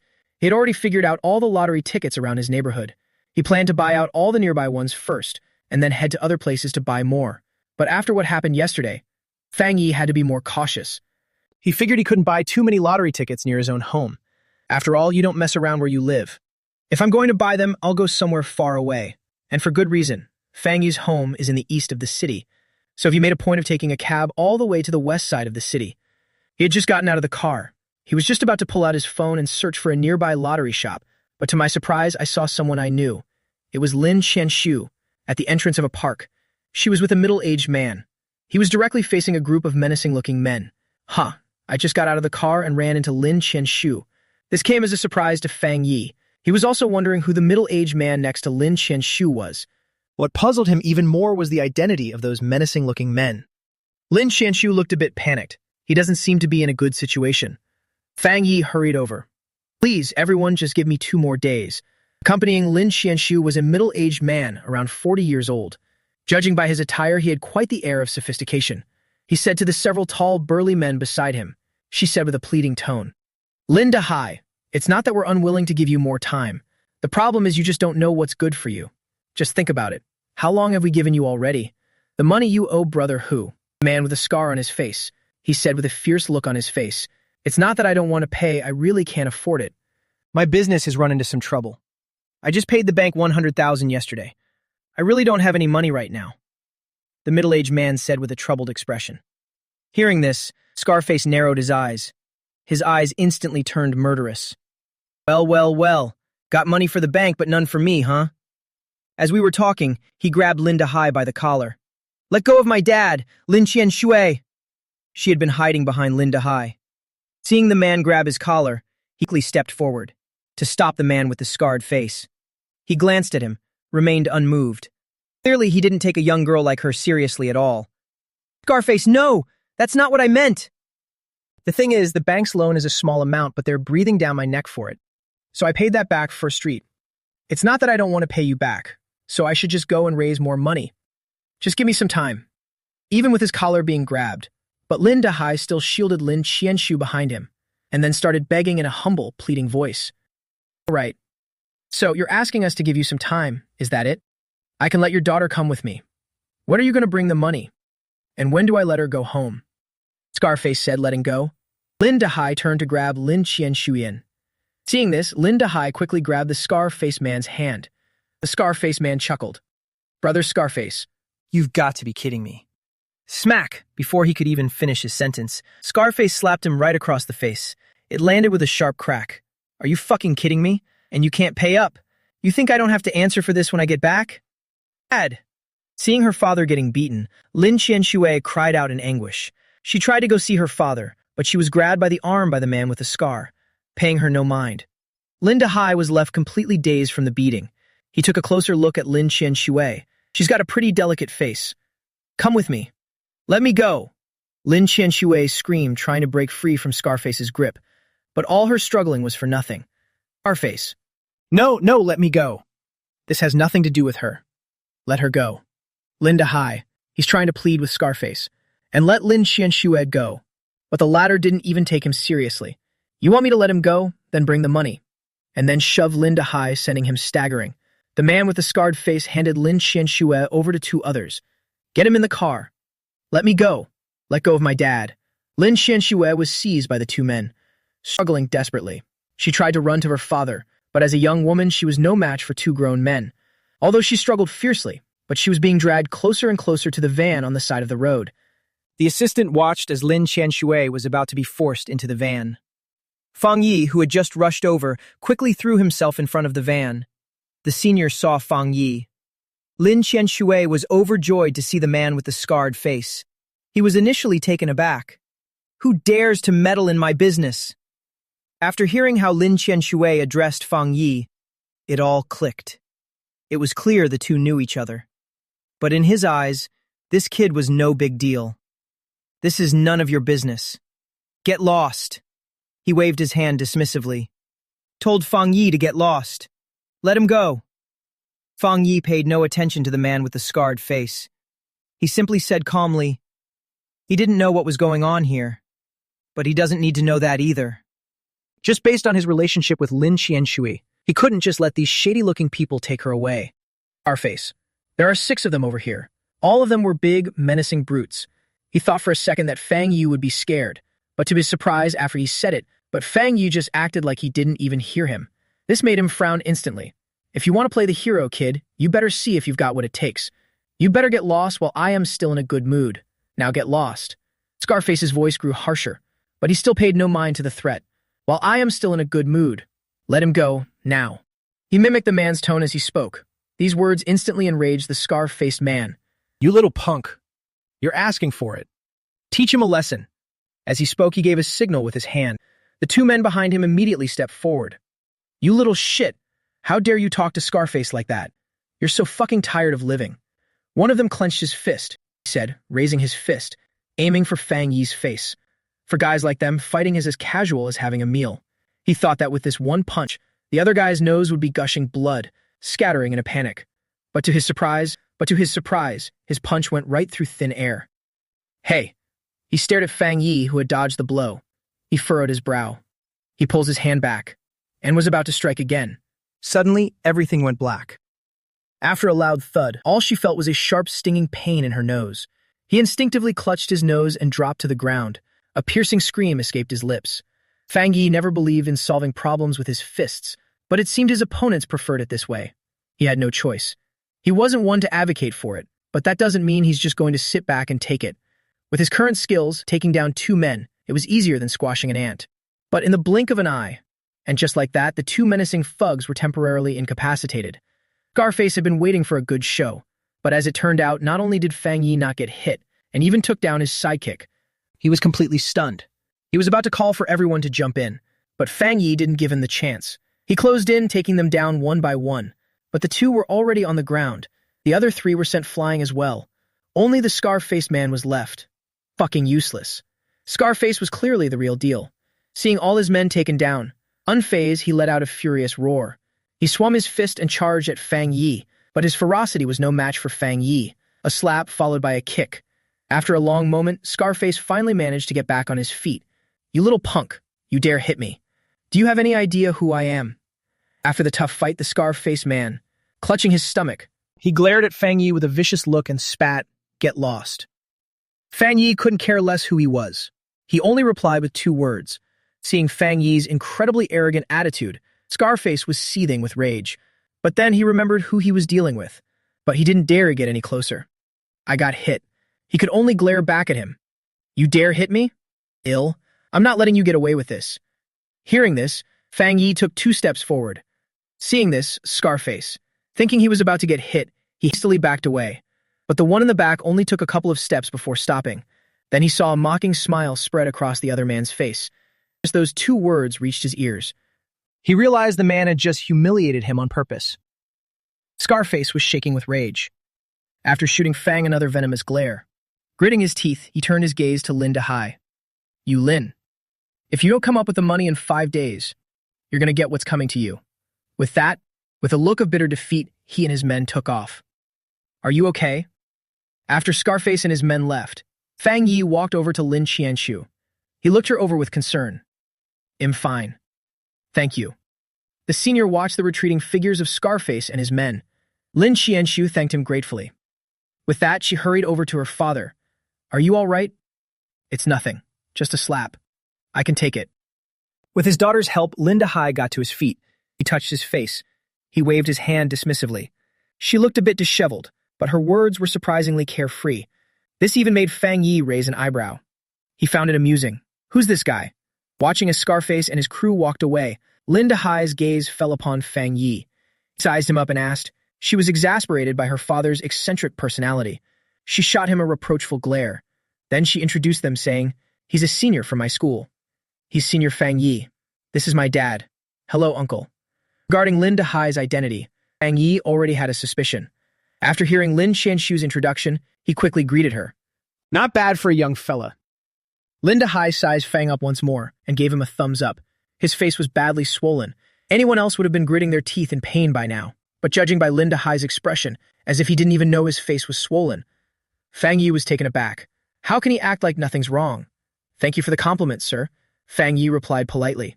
Only then did he ask about the people who had just been there. "They're all my dad's creditors." Lin Qianshu retorted, "Nonsense. They're not the creditors. They're just a bunch of goons collecting for the real creditors." Lin Dehai strongly disagreed with his daughter. He corrected. Lin Qianshu, however, was in no mood to argue with her father about who those people really were. He looked at his father with a serious expression. "Dad, tell me the truth. Just how much money do you owe out there?" Just moments ago, he was so serious, correcting his daughter's mistakes. Upon hearing this, Lin Dehai, his eyes immediately started to dart around. "What do you mean, just a little?" She mumbled, "Just a little bit. Mom just sold our house and shop a little while ago to pay off your debts. And you said it was all paid off. Just some bank interest left. And just yesterday, I gave you another 100,000 to pay off the bank interest. And now, someone else is here demanding money today. And you told me it was just a little bit." Lin Qianshu glared at her father, a hint of anger in her eyes. Her family originally ran a furniture business. Things had been going smoothly for them all these years. While they weren't super rich, but they still had a family fortune of around 20 to 30 million. But just recently, all of their bank cards were suddenly frozen. Lin Qianshu and her mother found this strange. After pressing him for an answer, it was then that her father finally explained. Business hasn't been good, and owed some money to the bank. He was hoping to sell the family's house and shop to pay off the debt. Lin Qianshui's mother was the epitome of a traditional Chinese woman.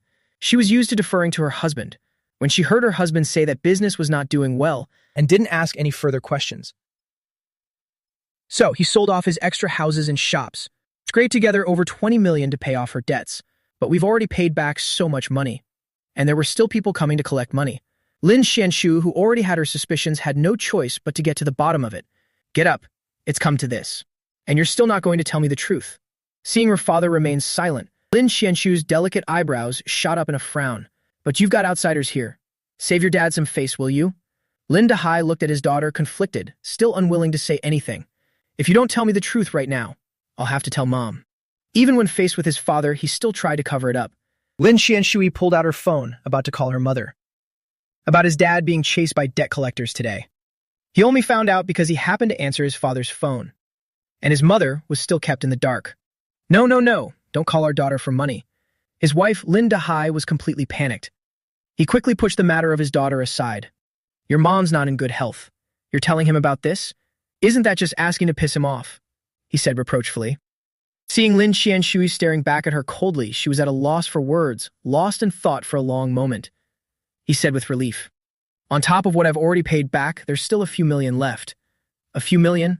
What do you mean 9 million? Hearing this exact number from his father, Lin Qianshu was stunned. Had already paid back 27 million to the bank. He figured that even if there was still debt, it couldn't be that much. "I can't believe there is still another 9 million. Doesn't that mean my father owed a total of 36 million? His parents had worked hard for 20 years, and their family fortune was only a little over 20 million. How could you possibly be in so much debt?" Lin Qianshu stared at her father in disbelief. "I just can't wrap my head around it. How could he possibly be in so much debt? Didn't I already tell you? Business has been tough. Things have been fine for all these years. It's just this year that's been tough. Even if business is bad, at worst, it's just that the goods aren't selling. How could she possibly owe so much money?" Lin Qianshu is usually a gentle soul, but when it comes to the big stuff, she's got a mind of her own. Besides, he's a fool. She knew her father was lying. It finally dawned on Fang Yi why Lin Qianshu had asked him for money. As he listened to the father and daughter talking, although he was curious, well, what on earth was Lin Dai up to? He's in so much debt. But seeing Lin Qianshu so frantic that her face was flushed red, he tried to comfort her, saying, "Hey, calm down. Uncle must have had his reasons too." These words made Lin Dai shoot him a grateful glance. But Lin Qianshu wasn't about to let it go at that. "I know she had no choice, but you should at least tell me why you had no other choice." Lin Qianshui looked her father straight in the eye. Faced with his daughter's persistent questioning, Lin Dai knew he couldn't hide the truth any longer. He had no choice but to tell her the truth. "I had some spare cash on hand before. I thought I'd try my hand at investing in jade. So you just went and gambled on raw jade like everyone else." Before Lin Dai could finish his sentence, Lin Qianshui was utterly speechless with shock. He's not a kid anymore. You know what gambling on raw jade really means. While it might not be as bad as gambling, but it's not much better. Countless people have lost their entire fortunes because of this. It's not about gambling on raw stones. I was just trying to flip some raw jade for a profit. I had already put a deposit on the stones. But who would have known? Lin Dai trailed off, hesitant to say more. He let out a heavy sigh. What's going on? Since it's come to this. Lin Dai decided he wasn't going to hide it anymore. Hearing his daughter's question, after collecting his thoughts, he laid out the whole story from beginning to end. It turns out he had previously gotten in touch with a jade merchant. He was planning to go into the jadeite raw material business with him. He'd already poured a lot of money into it. Everything was set, just when it seemed like I was about to make a fortune. But just then, the jade dealer was suddenly under investigation. All of his funds were frozen, and then confiscated. And just like that, his share of the money was gone too. And that's how he ended up in the mess he's in today. And that's how it all went down. I wonder if my father was hiding anything else. Lin Qianxue asked, her voice filled with doubt. This time, it's the honest truth, Lin Dai said earnestly. After hearing Lin Dai's story, Fang Yi frowned. Something happens right after I pay up. That's a bit too much of a coincidence. Could this be a setup? Hearing this, Lin Qianxue seemed to agree as well. Seeing that his father suspected it had been set up, Lin Dai just shook his head. No way. That boss runs a huge business. He wouldn't even bother with the little money I have. Besides, after what happened, he ended up in a much worse spot than I did. A family fortune of over 10 billion, all gone. He said, sighing heavily again. But if you really think about it, it's not much of a coincidence, is it? Someone was deliberately setting him up. I was just some small fry they took out along the way. Speaking of which, Dai couldn't help but feel that he was pretty pathetic too. Things had been going so smoothly for so many years. I finally got a big break and was ready to go all in and make a fortune. I thought I boarded a big ship, but who knew it was a sinking ship? And the ship sank the moment I got on. The fruits of 20 years of hard work. And just like that, it was all gone. And on top of that, he was left with a massive debt. Just thinking about it is enough to make me want to cry, but the tears won't even come. Lin Dai's situation really made Fang Yi sigh with pity. But then again, business is risky by nature. But when something like this happens, who's really to blame? In the first place, Lin Qianxue hadn't intended to blame her father. After learning what had happened to her father, let alone blame him, she just looked forlorn. So what's the plan now? Those guys from earlier, they're loan sharks, aren't they? He asked. I can't get a loan from the bank either. I can't pay it back. The only way is to borrow from them to pay it back first. Lin Dai said helplessly. That guy just said you have until May 1st to pay back the money. But where are we going to get that kind of money? So they were loan sharks, just as he'd suspected. Lin Qianshu's expression darkened even more, since they didn't get their money today and ended up losing out. So when they come to collect, they'll be even more ruthless, since it's a loan shark. They probably wouldn't dare to collect the debt so brazenly, right? Aren't they afraid of being reported? After hearing Lin Qianshu's concerns, Fang Yi said, puzzled. Lin Dahai glanced at Fang. Young man, you're still young. You have no idea how dangerous this is. That's their line of work. Why wouldn't they dare to collect? That group of people who came today. Their boss behind the scenes is known as Donkey on the Road. People call him Xia Shang. He's a big shot in the Jinling underworld, and he plays dirty. If you really cross him, life's gonna get really tough. Lin Dahai also knew very well who he had borrowed the money from, and he knew exactly what would happen if he didn't pay up. Even though Fang Yi was a formidable fighter, but he wasn't so naive as to. He thought that with Jingting and Fang Yi on his side, his family would be safe. Hearing Lin Dahai say that, Fang Yi fell silent as well. Lin Qianshu thought for a moment, since it's borrowed money, but it's still a debt that has to be paid back. It seems selling the house is the only option now. But even if we sell the house, it'll only fetch 4 or 5 million at most. They still have another house where they live. But even if we sell it, it won't be enough to cover the debt. I can lend you 1 million. Fan Yi said. This left both Lin Qianshu and Lin Dahai stunned. Lin Qianshu was shocked because she had no idea Fang Yi had that much money. But Lin Dahai's surprise was for a different reason. That Fang Yi was actually willing to lend them so much money. What's his connection to my daughter? He looked at Fang Yi with curiosity, facing Lin Dahai's gaze. Fang Yi, however, remained perfectly composed. His entire net worth right now is only 1 million, but to help Lin Qianshu, he was willing to give her every penny he had, not for anything else. All to repay a debt of gratitude. He was once framed for embezzling 150,000, but it was Lin Qianshu who stepped forward and said and offered to pay the money to cover the shortfall for him. She was unconscious and abandoned in the girl's dormitory. It was Lin Qianshu who carried her back to her own dorm room and took care of her throughout the night. Later on, she also testified for him regarding this matter. Although Fang Yi was ultimately proven innocent, but after word got out that Lin Qianshu had spent the night in her dorm room with him, and her reputation was severely tarnished by the public. It got so bad that now even a pretty girl like her has no one hitting on her at school. Fang Yi is a man who knows how to be grateful. In his eyes, 1 million yuan, when compared to his friendship with Lin Qianshu, is nothing at all. Even if you lend us another 1 million, it still won't be enough.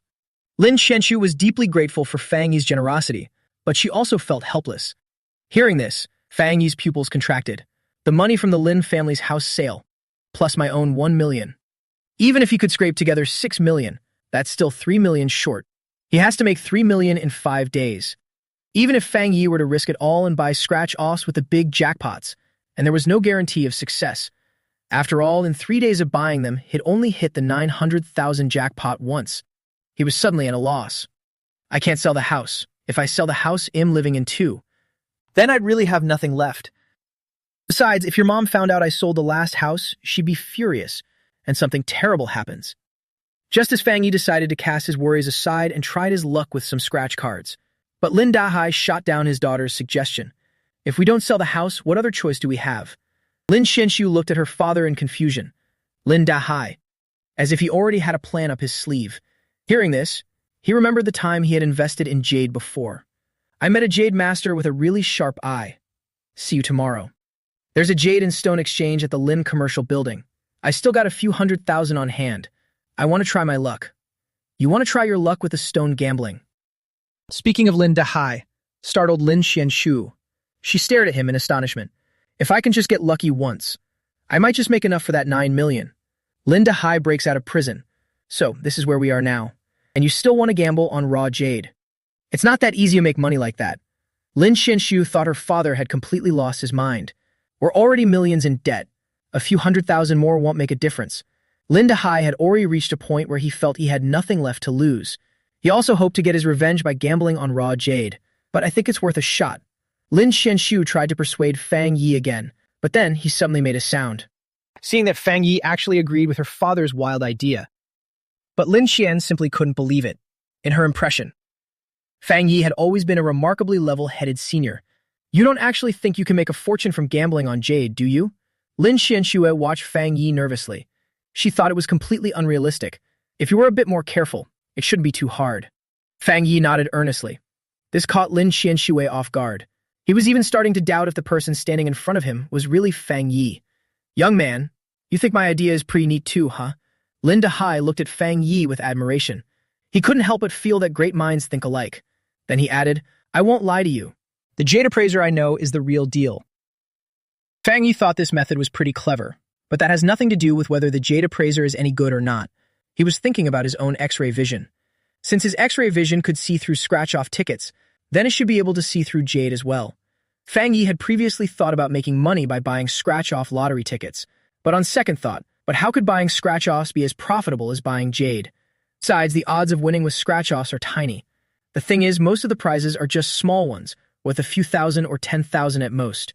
Even with my X-ray vision, it's still hard to make a lot of money in a short amount of time. But what about buying jade? If you can get your hands on a good piece of jade, you could flip it for a profit of hundreds of thousands or even millions. That's way faster than winning the lottery. Fang Yi was a bit annoyed. I can't believe I've never even thought of this before. In the end, I'm still just too inexperienced. If it weren't for what Lin Xianshui's dad said today, he would never have thought of that. With this thought in mind, he quickly said to Lin Dahai, Uncle, you're going to the jade exchange tomorrow.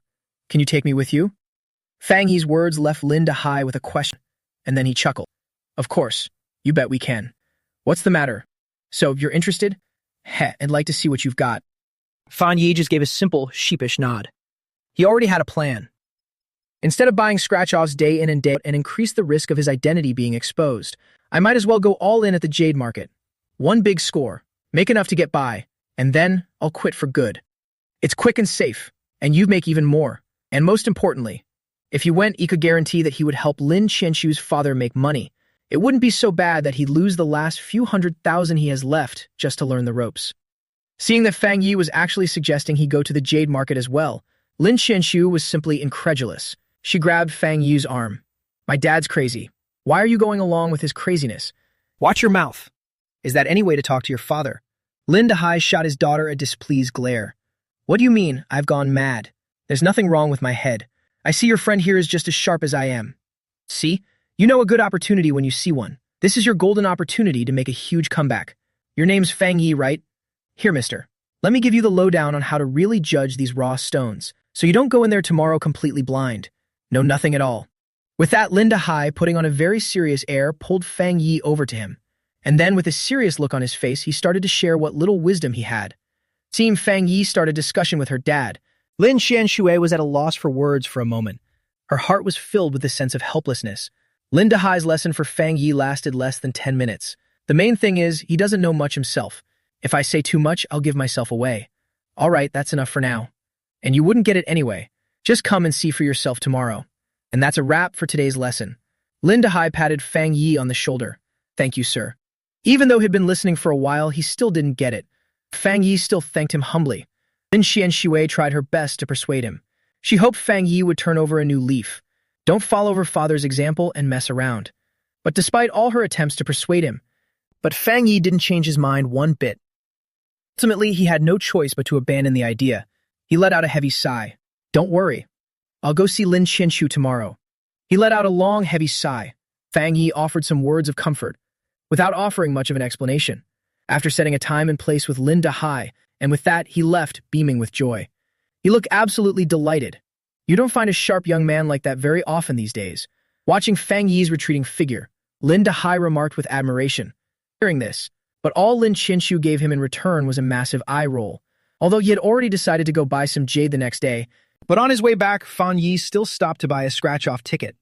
For one thing, he didn't want to go back empty-handed. And second, he just heard what Lin Dahai had to say. Buying raw jade material costs a lot of money too. More chips. And make even more money tomorrow.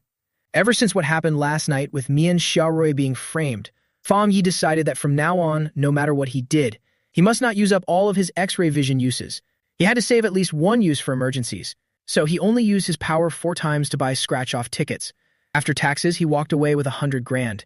He then bought a book about jade from a bookstore, and then headed home.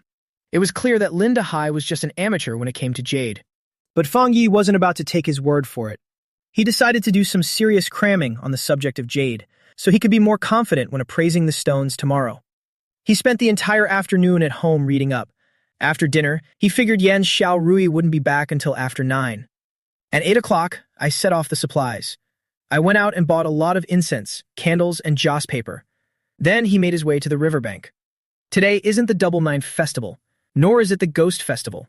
But still, Fang Yi wanted to pay his respects, as a small token of respect. After all, the person has been missing for over a decade. I wonder if he even has any family left. If I don't pay my respects, and no one else will pay their respects.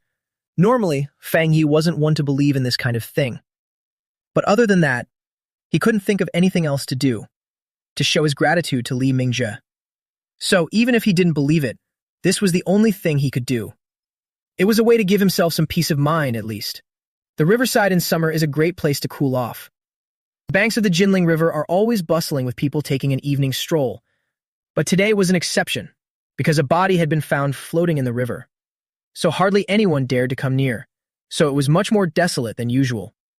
Fang Yi walked all the way here, not a single soul in sight, although he didn't believe in ghosts or gods, but looking out there was no one by the river. His mind flashed back to the sight of Li Mingjie's corpse. He couldn't help but feel a chill run down his spine. Even on a day this hot, he couldn't shake the feeling of a cold breeze on the back of his neck. But spooked or not, but he was still determined. He wasn't going to leave just because he was a little scared. Summoning his courage, he walked along the riverbank for a while. He finally arrived at the spot where Li Mingjie's body had been recovered. Just as he got there, Fang Yi was stunned by what he saw. He noticed that not too far from there, to his surprise, there was someone else burning paper money as well, and it's a woman. It's not unusual to see people burning paper offerings by the river, but they've just fished a body out of the water. So this was a murder case after all. And yet someone actually showed up at the scene to burn paper offerings. And the kicker? It's a woman. Fang Yi couldn't help but sigh. This woman's got some serious nerve. She probably didn't see the news either. She probably doesn't know what happened here yesterday. Fang Yi was lost in his own thoughts, not bothering anyone. He found a relatively spacious spot for himself. Then Yi began to arrange the incense and joss paper. Mr. Li, it's all thanks to you. That's how I was able to get through the lowest point of my life so quickly. I will never forget the great kindness you've shown me. Although I don't know who killed you. And even if I did, I'm not planning on avenging you. But I'm still grateful to you, deep down. As Fang Yi laid out the joss paper, muttering to himself, I brought you something tonight. Just a little something from me. I hope your spirit in heaven will watch over me, and don't get hunted down. Your people have found me. As he was speaking, Fang Yi suddenly felt a bit selfish. He felt a bit ashamed. He got up and added, and please don't blame me for being afraid of death. After all, I have a sister to take care of. Besides, I'm carrying the results of your research. If anything were to happen to me, and I'd let you down too. I've been rambling on and on to myself. Fang Yi finally managed to lay out the joss paper. Just as he was about to light it, when he suddenly realized he didn't have one on him. He didn't smoke, so carrying a lighter just wasn't a habit of his. Fang Yi slapped his forehead in frustration. How could I forget the most crucial thing? He looked around. There wasn't a soul in sight. He had no choice but to stand up. He walked towards the woman who was burning joss paper up ahead. Excuse me, miss. Excuse me, could I borrow your lighter? He walked up to the woman. Fang Yi spoke up and asked. A bonfire was already burning in front of her, so Fang Yi knew she must have a lighter. The woman had her back turned to Fang Yi the entire time. Hearing this, she turned around. Fang Yi had assumed it was some middle-aged woman in her 40s or 50s, but when she turned around, he realized he had completely misjudged her. He never would have imagined. All alone by the river on a windy, gloomy night, but the one burning the paper offerings turned out to be a seemingly young girl. Fang Yi's eyes widened in disbelief. He took a few moments to get a good look at her. Only then did he confirm he wasn't seeing things. She really was just a young girl. I'd say she's probably around the same age as Yan Xiaorui. It's just that her clothes make her look a bit old-fashioned. Otherwise, Fang Yi wouldn't have gotten the wrong idea. Oh, I'm so sorry. I thought, well, I know she's not an older woman. Fang Yi quickly apologized, but the girl didn't seem to mind the title at all. She shook her head and said softly, It's all right. Then she handed the lighter to Fang Yi. Although there were no lights by the river, but in the flickering light of the flame, but Fang Yi could still make out her delicate features. Her clothes were a bit old-fashioned, but it couldn't hide her natural beauty. Fang Yi took the lighter and got angry, but he couldn't help but mutter to himself. How could a young and beautiful girl like her be out here all alone, coming to the river alone at night to burn paper money? She's got some serious nerve. And lit the incense sticks she had brought with her. After burning the joss paper, Fang Yi walked over again. He handed the lighter back to the girl. Thanks. You're welcome. He takes the lighter. But the girl didn't even look. Fang Yi was squatting on the ground by himself. After tossing stacks of joss paper into the fire, he then pulled a paper offering from his pocket. On it was written the name of the person being commemorated. Just as Fang Yi was about to leave, driven by curiosity, he leaned in to read the words on the joss paper. It was just a few short words. For Wang's father, Li Mingjie. But those words made Fang Yi's head buzz. His eyes went wide. "You're Li Mingjie's daughter," she called out softly. Hearing this, the girl looked up. She looked at Fang Yi, puzzled. "You knew my father?" Fang Yi was about to say he did. Then he remembered the cause of Li Mingjie's death.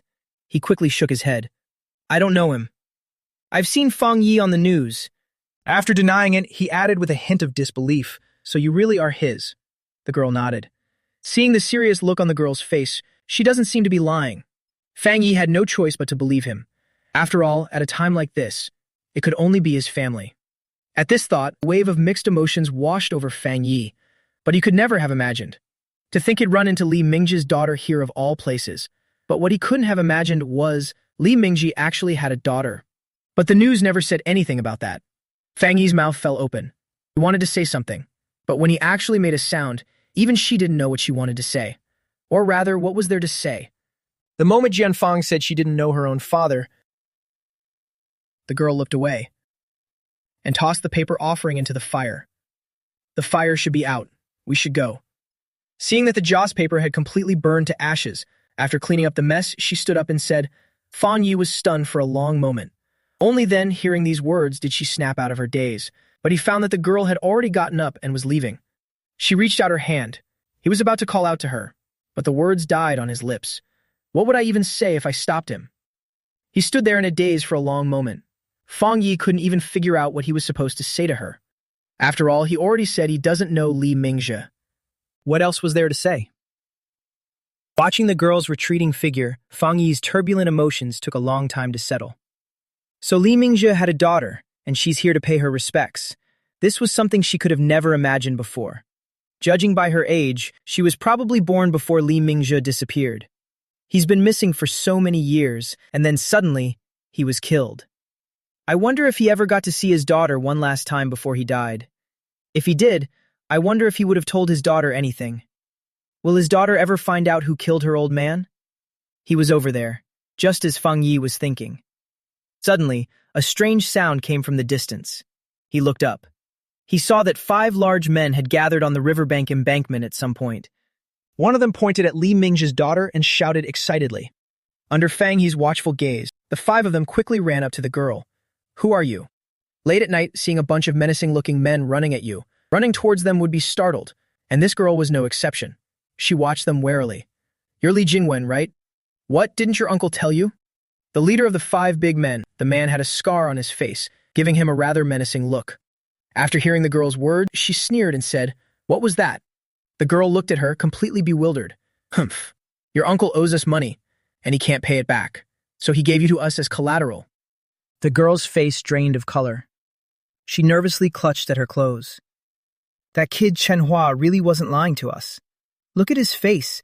It's shaped like a gourd. I never knew his niece was this pretty. Well, take her back, clean her up a bit. She's definitely star material, at the very least. Seeing the girl's delicate and charming appearance, her timid look was utterly endearing. The man with the scarred face. Someone beside him said, Then what are we waiting for? Take her away. Scarface shot his underling a glare. The subordinate got the message. He rushed forward, trying to grab the girl. Stay back! Although the girl dared to come to the riverside alone to burn paper offerings, but that doesn't mean she's brave. Seeing the man rush towards her, she was absolutely terrified and scrambled back in a panic. Little girl, I suggest you come with me quietly, or you'll be sorry. But you. The scar-faced man sneered and gave a wave of his hand. His men immediately moved in from behind, blocking off his escape. Seeing this, the girl was so scared that tears started welling up in her eyes. What are you doing? Itch's shout rang out. Fang Yi walked over alone. Who the ass is sticking their nose in my business? The man with the scarred face, clearly annoyed, followed the voice and looked over. When he saw it was Fang Yi, his eyes nearly popped out of his head. God damn it, it's you again. Fang Yi was just as surprised. I just beat this Scarface up this morning, and now he's run into him again that very evening. Well, speak of the devil. You know it's me. Now get lost. The big guys with the scar-faced man. These were all the guys who'd gotten a taste of his power at the gambling den that morning. Unfazed, Fang Yi walked straight to Li Jingwen. The four big guys surrounding the girl seemed to remember what happened that morning. And yet, not a single one of them dared to stop Fang Yi. And that wasn't all. They were so startled they even took a few steps back. Fang Yi wasn't the type to meddle in other people's business. This time, he couldn't just stand by and do nothing. After all, he had just been expressing his gratitude to Li Mingzhe. And now, just like that, his daughter is in danger. If he were to just stand by and do nothing, would that even be human? Fang Yi had no desire to get struck by lightning. He walked up to the girl. Don't be afraid. He saw her face had turned deathly pale. Fang Yi tried to comfort her. The latter gazed at him with her large, watery eyes. There was gratitude and a hint of confusion. Fang Yi's sudden appearance left her wondering, what are you doing here? This put Scarface in a foul mood. He hadn't even gotten over the humiliation from this morning, but who would have thought he'd run into this punk again that night? Normally, given his temper, I took a hit this morning, and now, after all that, he finally gets to see his enemy again. He was bound to get his revenge. But the problem was, he hadn't brought as many guys with him this time as he had that morning. But then he remembered Fang Yi's insane skills. He just didn't have the guts to get his revenge. He could only glare at the other man hatefully and ask, "Where am I? Is that any of your business?" Fang Yi glared coldly at the man with the scarred face. "Don't tell me. This woman, she's with you?" The scar-faced man asked resentfully. "Got a problem with that?" Fang Yi's reply was as cold as ever. His arrogant attitude pushed Scarface to the brink of fury, but Fang Yi couldn't care less about any of that. "I'll count to 3. Either you get out of my sight on your own, or I'll send you on your way." His tone remained flat, but his words were laced with a heavy threat. As he spoke, he raised his first finger. "Hey kid, don't push your luck. Fang Yi is getting way too arrogant." The scar-faced man was furious. "And about what happened this morning, kid. I haven't settled the score with you yet. You know what's good for you, so get lost." "All right, I'll count to 3. Just as he was about to make his move, suddenly, Scarface let out a loud cry. Then, with a humiliated look on his face, he glared at him. He was grinding his teeth in fury. You just wait and see. You keep messing up my plans one after another. You just wait. I'm not letting you get away with this." Seeing how righteously indignant he sounded, Fang Yi thought Scarface was about to fight him to the death. But it wasn't until he heard the last 3 words. Only then did he realize the guy had chickened out. He couldn't help but chuckle. "All right, it's over." Watching as Scarface and his cronies quickly disappeared from sight, just as he turned his head, the girl, still shaken, thanked him. "Thank you. Thank you." Seeing those nasty thugs finally leave, the girl breathed a sigh of relief. The girl thanked Fang Yi. "Don't mention it. Where do you live?" "Here, let me walk you back." Fang Yi finally had a reason to talk to the girl. He offered his help. He thought the frightened girl would definitely accept his offer. But to his surprise, she turned him down. "No, that's all right. Thank you." The girl shook her head. After thanking him one last time, she quickly walked away. Fang Yi was completely stunned. Sigh, so she's Li Mingzhe's daughter. Fang Yi had a few questions he wanted to ask her. He planned to walk her home and use the opportunity to ask her some questions. But who would have known she wouldn't even give him the chance? Fang Yi waved his hand. He wanted to show her he was just trying to be helpful. But the girl was already far away. Do I really look that scary? Seeing the girl walk away without a second glance, he soon made his way onto the dam. Fang Yi couldn't help but wonder if something was wrong with his looks. He touched his face. She was so confident. It definitely wasn't because of my looks. And that's why she didn't want his gift. So, what was the reason? Judging from their brief exchange just now, this girl seems a bit introverted and doesn't seem to want to talk much. With that thought, Fang Yi couldn't help but feel curious. Li Mingzhe has been missing for so many years. I wonder how his daughter has been getting by. Judging by her clothes, Fang Yi had a feeling her life hadn't been easy. And just now, he overheard what Scarface said. He realized she seemed to be in some kind of trouble, and he wasn't sure if it was serious or not. A cloud of doubt began to gather in his mind. Fang Yi pondered for a moment, but considering she was, after all, his benefactor's daughter, he decided to follow her and see what was going on.